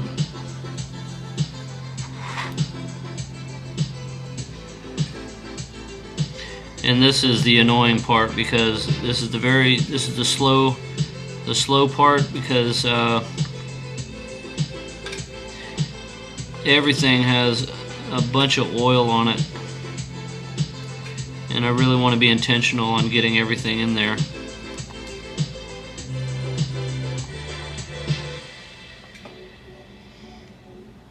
And not missing anything.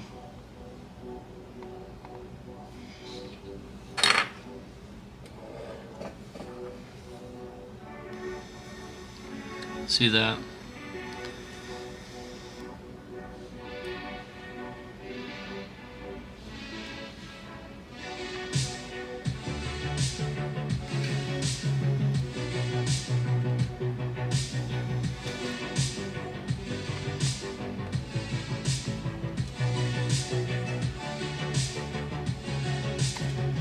All the little bitty screws go in there, and this is not something we want to rush, so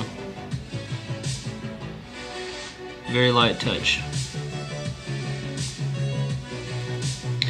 and one thing at a time. It's not something you can grab just a handful.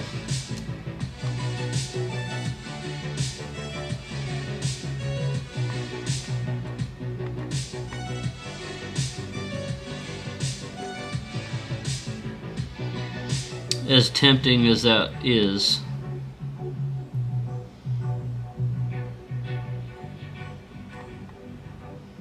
every little screw with every bit of intention.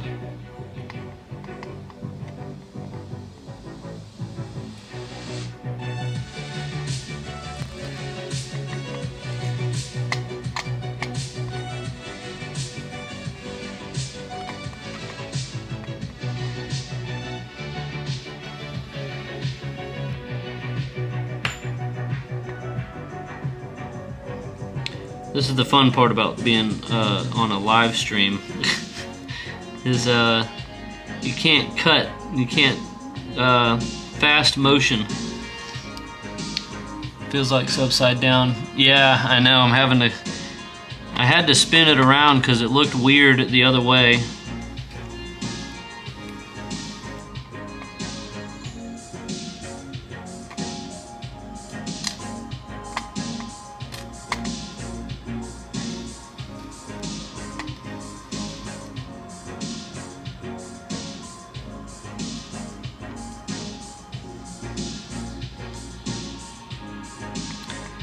See, something I noticed, I want these teeny screws in the teeny screw basket, and some of them are sticking to parts, and so I have to be very careful to pay attention to that.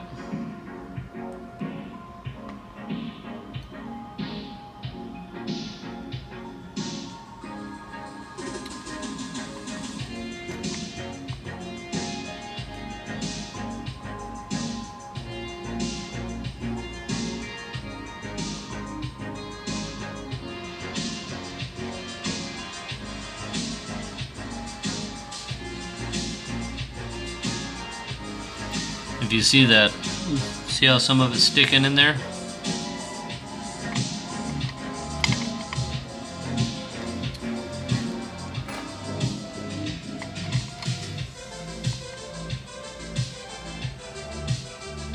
We're getting there, we're almost there.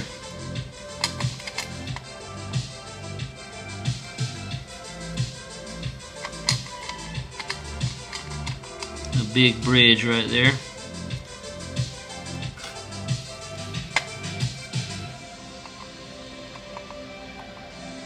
A little bitty click, in there it goes.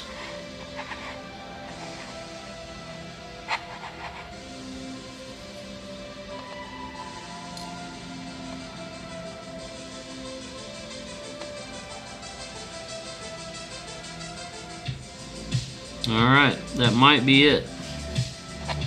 I'm spinning my parts tray around just to make sure I'm not missing any. I am missing one teeny screw.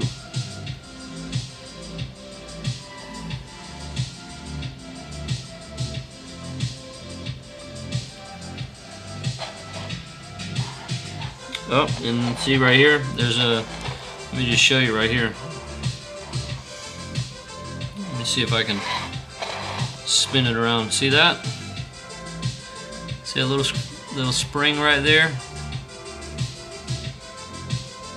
That's the click spring. Little bitty. And what's aggravating is we got to be careful to make sure that it doesn't get twisted in the mesh here during the cleaning. That's happened on a previous cleaning, and it just disappears, and then you have to go find it. Something you didn't see earlier, but this is a little dial washer that goes in there.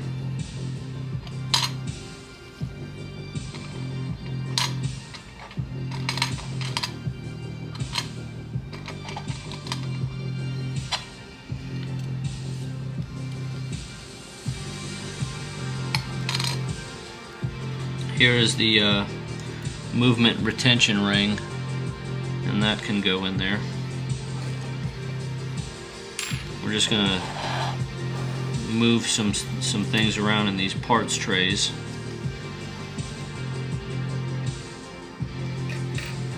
So we can get everything in there. Alright, and on goes the lid. Very carefully.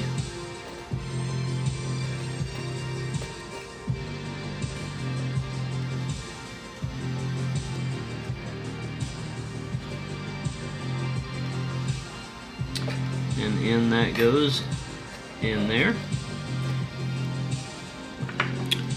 And then we just put that on top of there.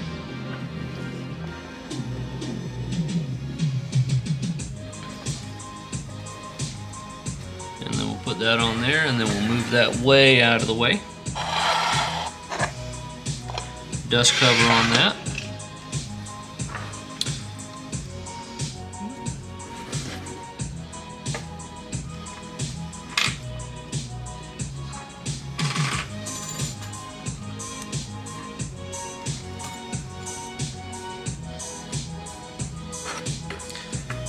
Into the holder. Nice and careful.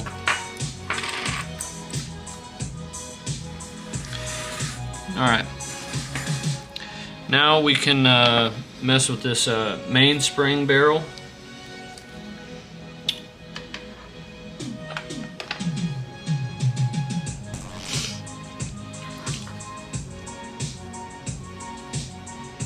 Alright.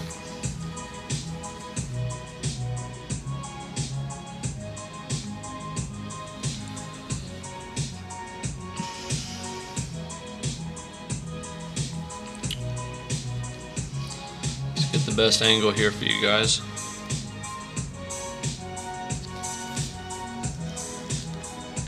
There we are.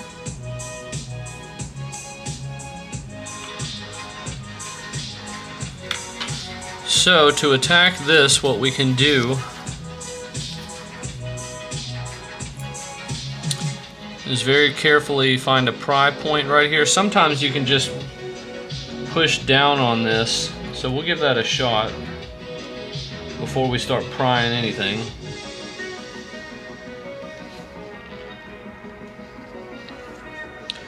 We'll get our bench block here. Where is it at?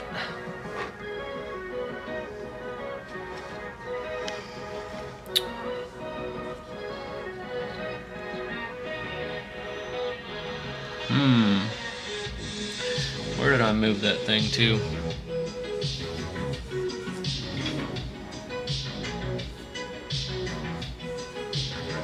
What's aggravating is sometimes it's like right in front of your face.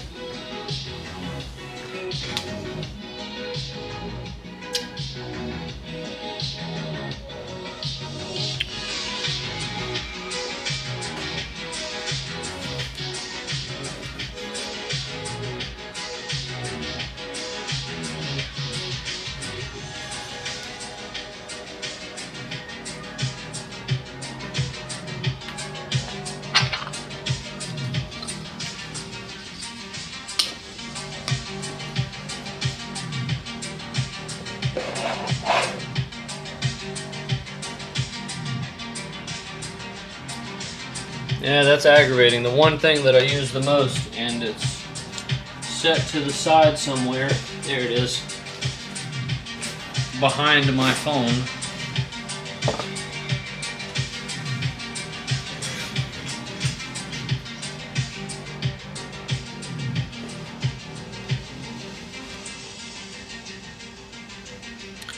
You see there's that plate right there.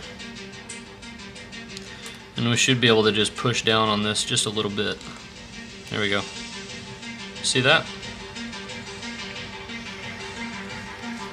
I hope you caught that. It happened quick.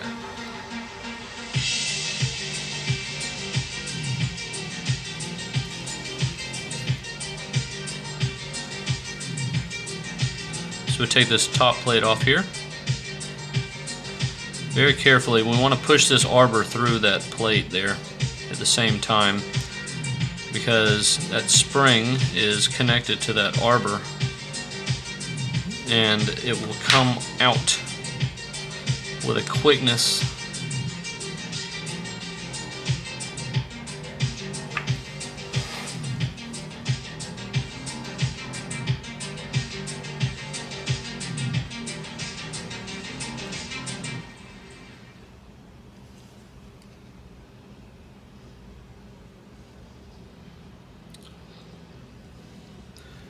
And it's just really set on there, and I'm just being very careful.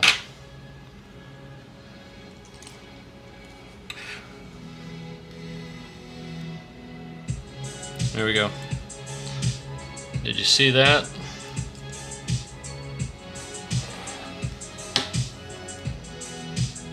That's what that looks like. And if you just look at my finger cots here, it's just nasty in there. Unfortunately.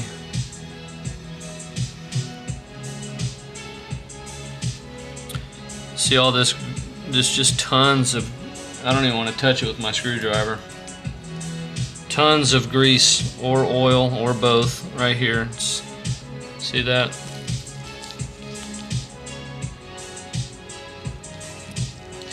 One of many reasons why this watch was not, or this movement was not safe for flight and would not run. So we're gonna, oh smokes, you see this?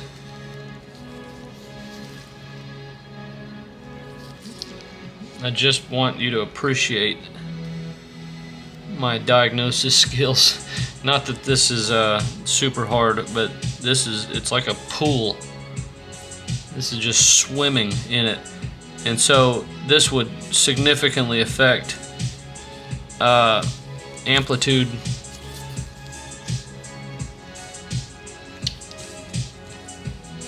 Alright, so we're going to get this arbor out of here. We're just going to hold down here, and then this arbor will pull right on out of that.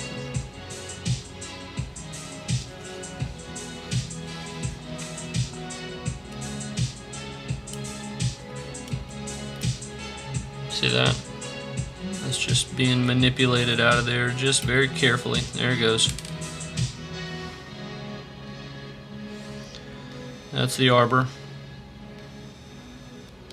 And you know, I wouldn't suspect any corrosion because this thing is very well lubricated. Alright, so then we're just, again, this spring is under tension, so we're just going to very carefully begin unwinding this spring.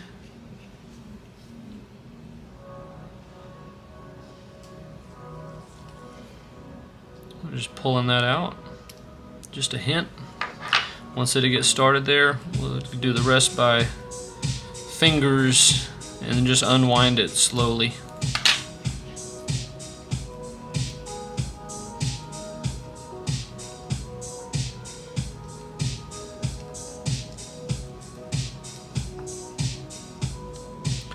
Not a lot of power in this so far. It's really not wanting to come out with a ton of force.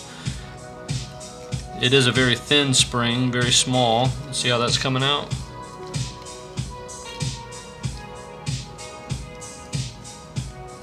You see why I wanted to put that parts tray away is I didn't want this spring flying everywhere.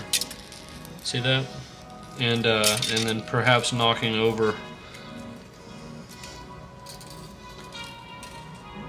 screws everywhere, every which way.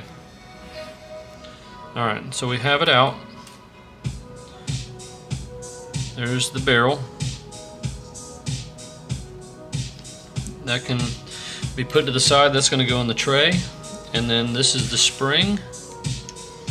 Let's see if I can't really, I need a wide shot lens, but it looks like an S.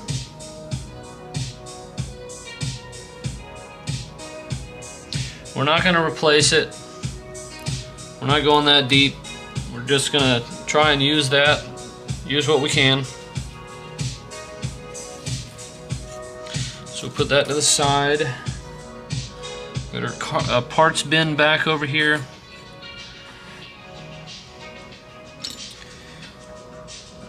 And we'll get our barrel in here.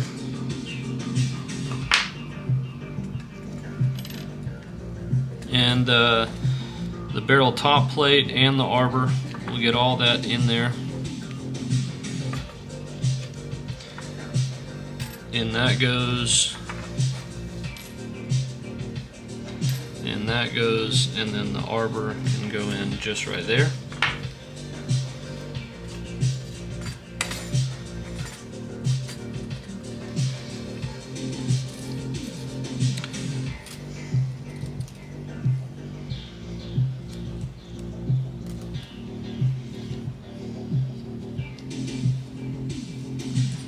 We may be able to get that spring in there.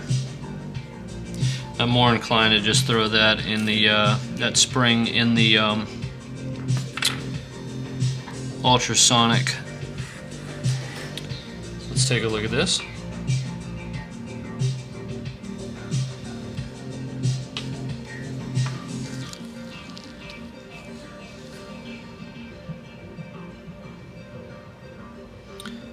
I believe it's really hard to tell, but I believe there may be the gasket on here. No, it's on here. I'm not going to remove it right now. I just want to locate it, if there is one.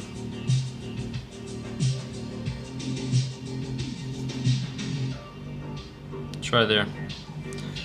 Alright, yep, let's go for it. I don't have another gasket right now, so we're going to order one, but we can still get a reassembly out of this. It won't pass muster as far as water resistant as far as I'm concerned, because look at that. See how it's got a pinch right there? So this gasket is toast. It was going to be toast anyway, but at least we can get a reassembly out of it. And see how it's twisted right there? So we're going to put that to the side. We'll pre-clean this in a little bit, and I'm just looking to see if there's any other gaskets in here that we need to get off before we put this in the ultrasonic.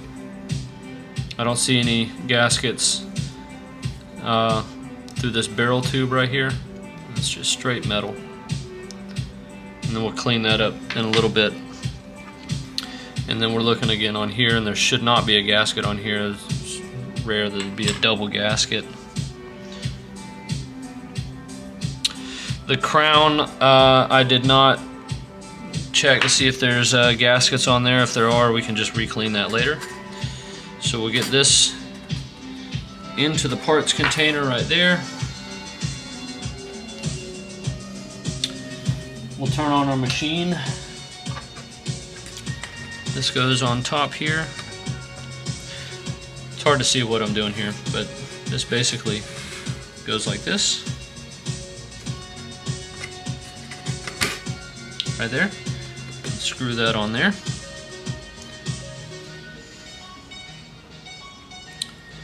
Alright. Let's see if we can... One second.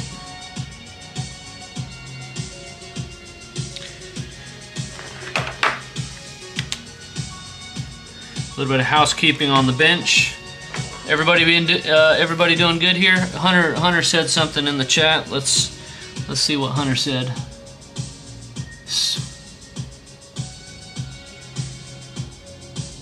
Hunter made it. Hunter, what'd you make? Put your business out there, man. You're talking about the academy?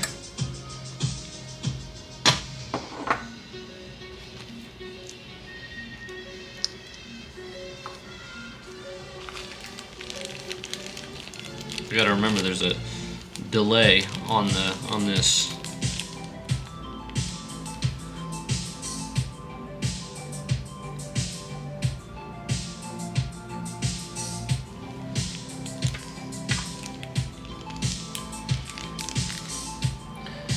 Hunter, I don't know if you're still in here, but congratulations, bro.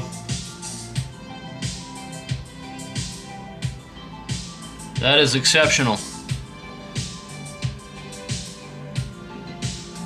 That's the good news. He killed 2 deer. Oh.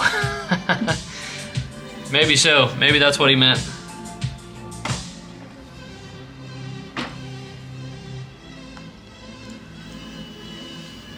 I'm just checking to make sure that my cleaning machine here is calibrated.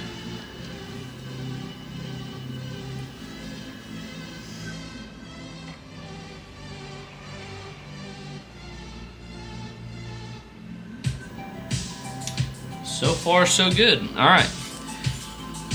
Parts container, nice and sealed. Lots in there. It's ready for cleaning. And so we'll put it on here. Unfortunately, I don't have a camera on this yet, but that's coming, you guys. Who's enjoying the stream so far? We're gonna get that set on there. This is the Uber Kiwi automatic parts cleaner that I did on my own with plans and everything. All right, and we're gonna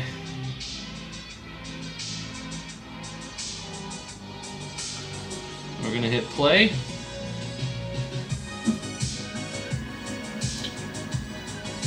Glad you could join us, Hunter. All right, so this is gonna go into the wash. We did it, you guys. We did it. But we're only like a quarter of the way there.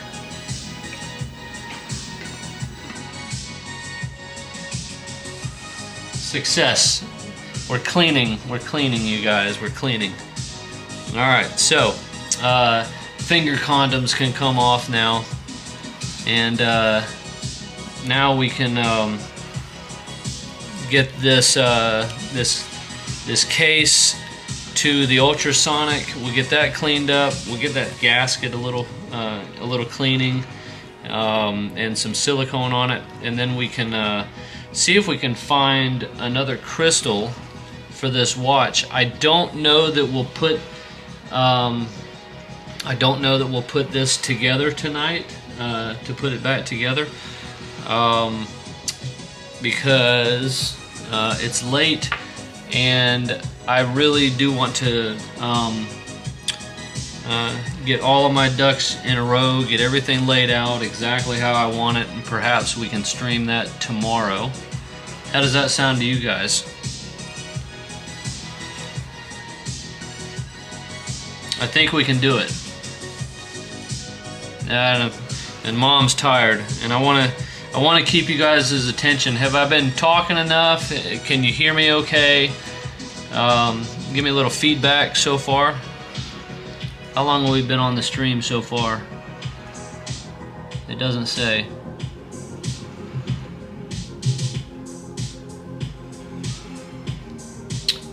I don't think it does. Yep, it does.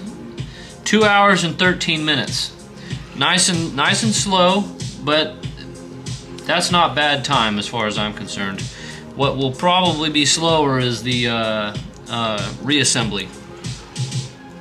So, yeah. I appreciate y'all's support. Oh, I saw a heart. Thank you.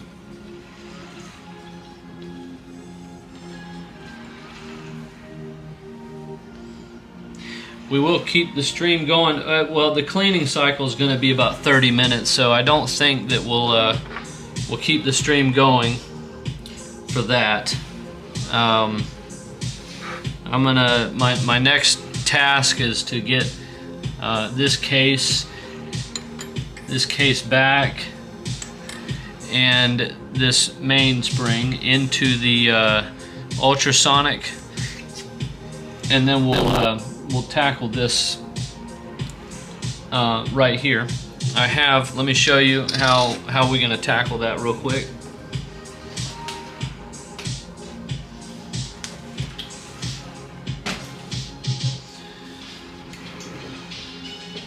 So what I'm gonna do, I have a whole case of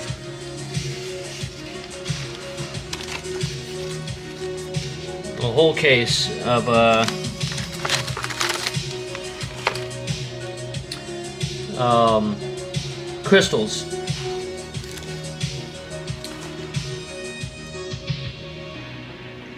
So we'll get that. Let's do that real quick. Just a rough idea. We have these calipers here.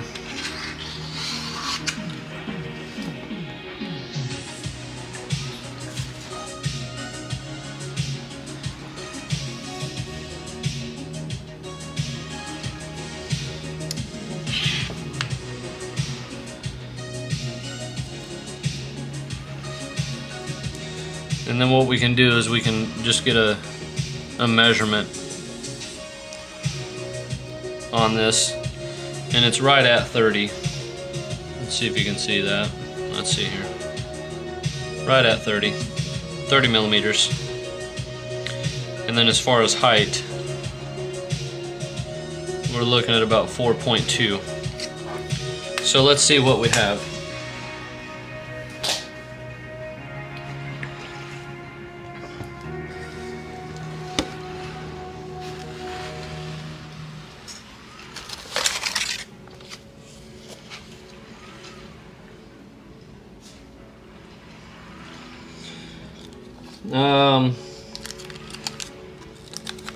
Well, hilariously, these are all, you don't just go for like 30 millimeters. You can see down here, you have like, this is under 22¼ right there. So it's not gonna just show millimeters, but there is a little book here, and let's see if that's any help.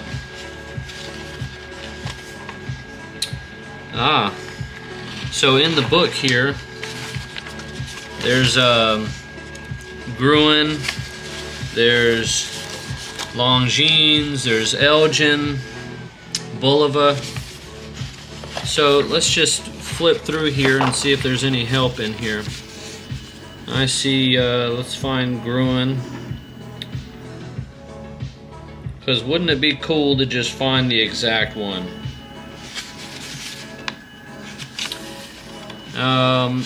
There's also different styles. I wish I could zoom out more, but there's cut corner, there's cushion, there's convex, and it gives you kind of an idea of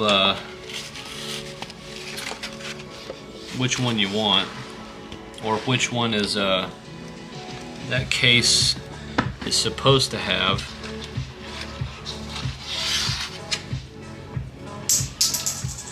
And then what we'll do first is obviously drop it. So this looks obviously it's conical, but then there's a lip right here, down here, and then there's a it goes in right there too. So let's see if there's anything in the book that's similar to that. This is what I was talking about. It talks about these different angles, and then it gives you a picture. I don't know.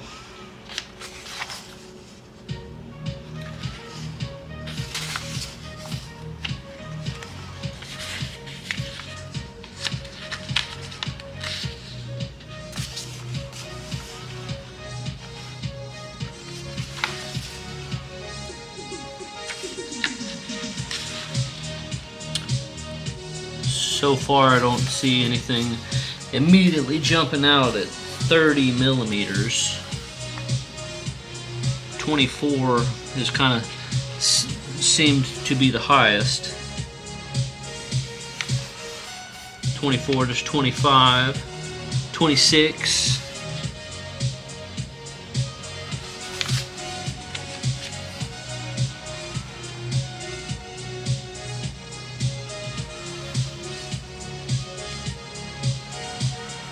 Oh, 35. Bunch of Hamilton stuff, though. This is the very boring part of the stream, obviously. Alright, good night, you guys. Thanks for stopping in. I'm just going to stay on stream in case I make this stream public later. People can go back and watch it. But this is all part of the process.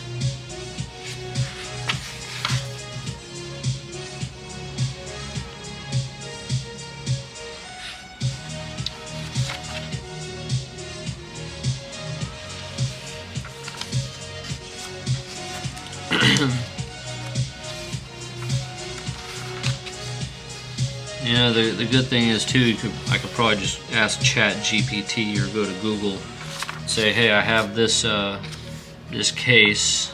Maybe it would say, oh yeah, you need CT whatever. Oh, I love this song. We're gonna go with this song for a minute.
Love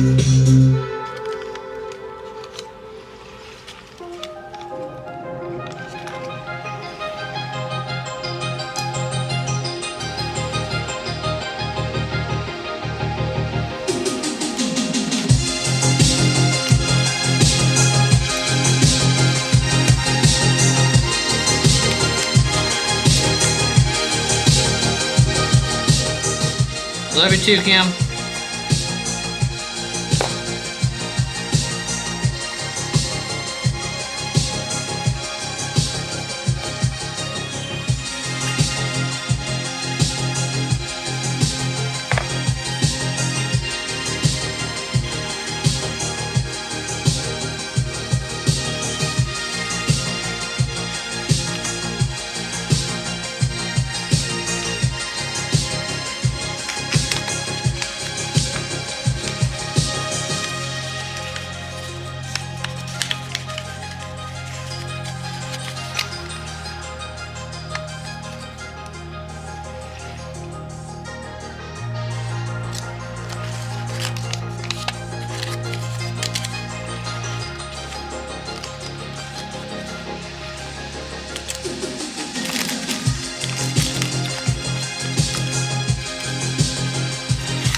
We may have a very close candidate.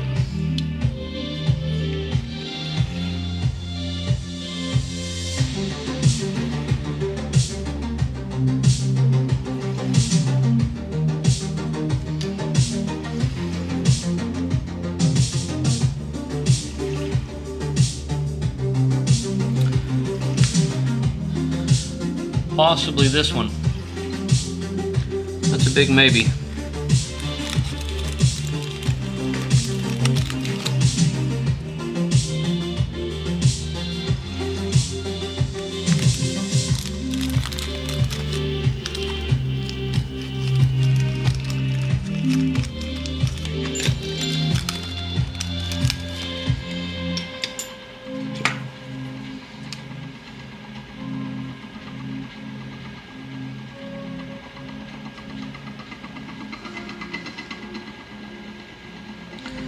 Actually, I think we found the better one.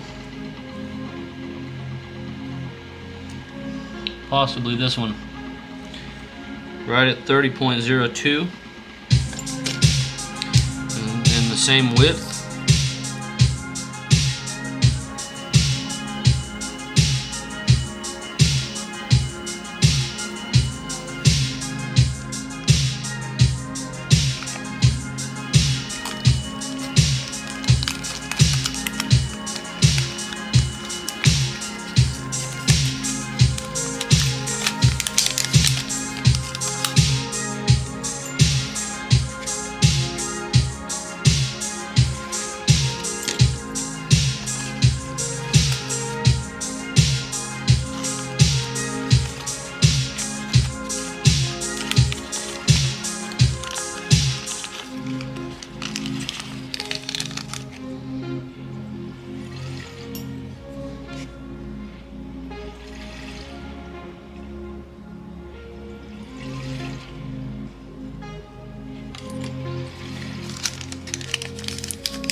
Alright, I think we found one.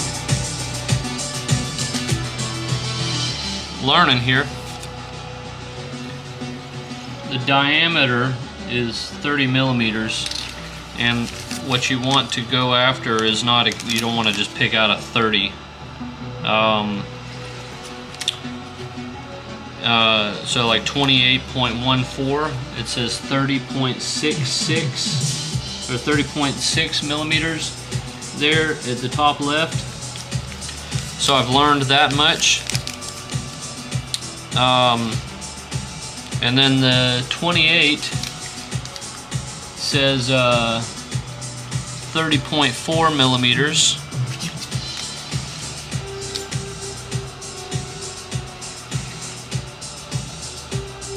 And the 28, we're at 30.02 right here.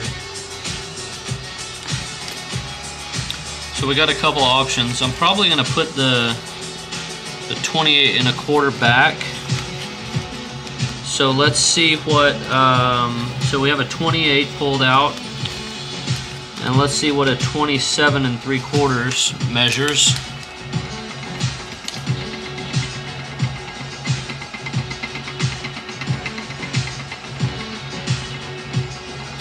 .02, and then up top there it says 30.33 millimeters.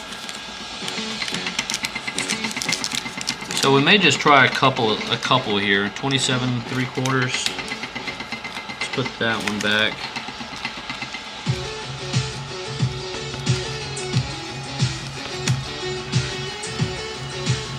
.27.5.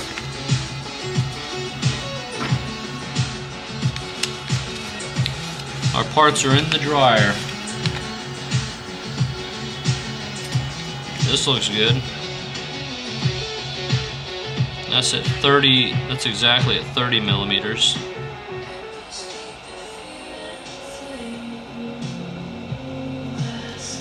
So 27.5 seems just a little bit too small.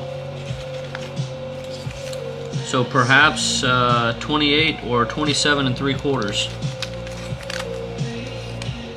And interestingly enough, all of these are kind of opened for trial and error. So we'll set those to the side, and those will be our maybes. I'm smarter.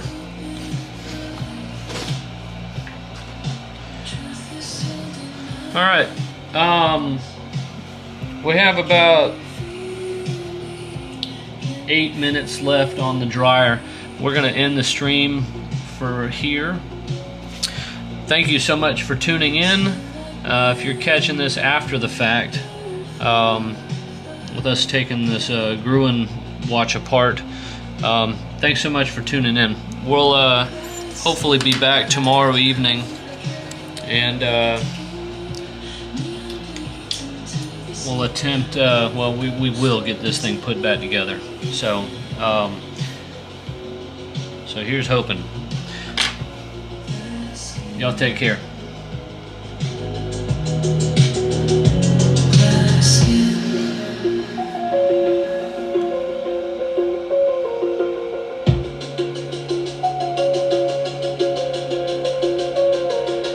Dreams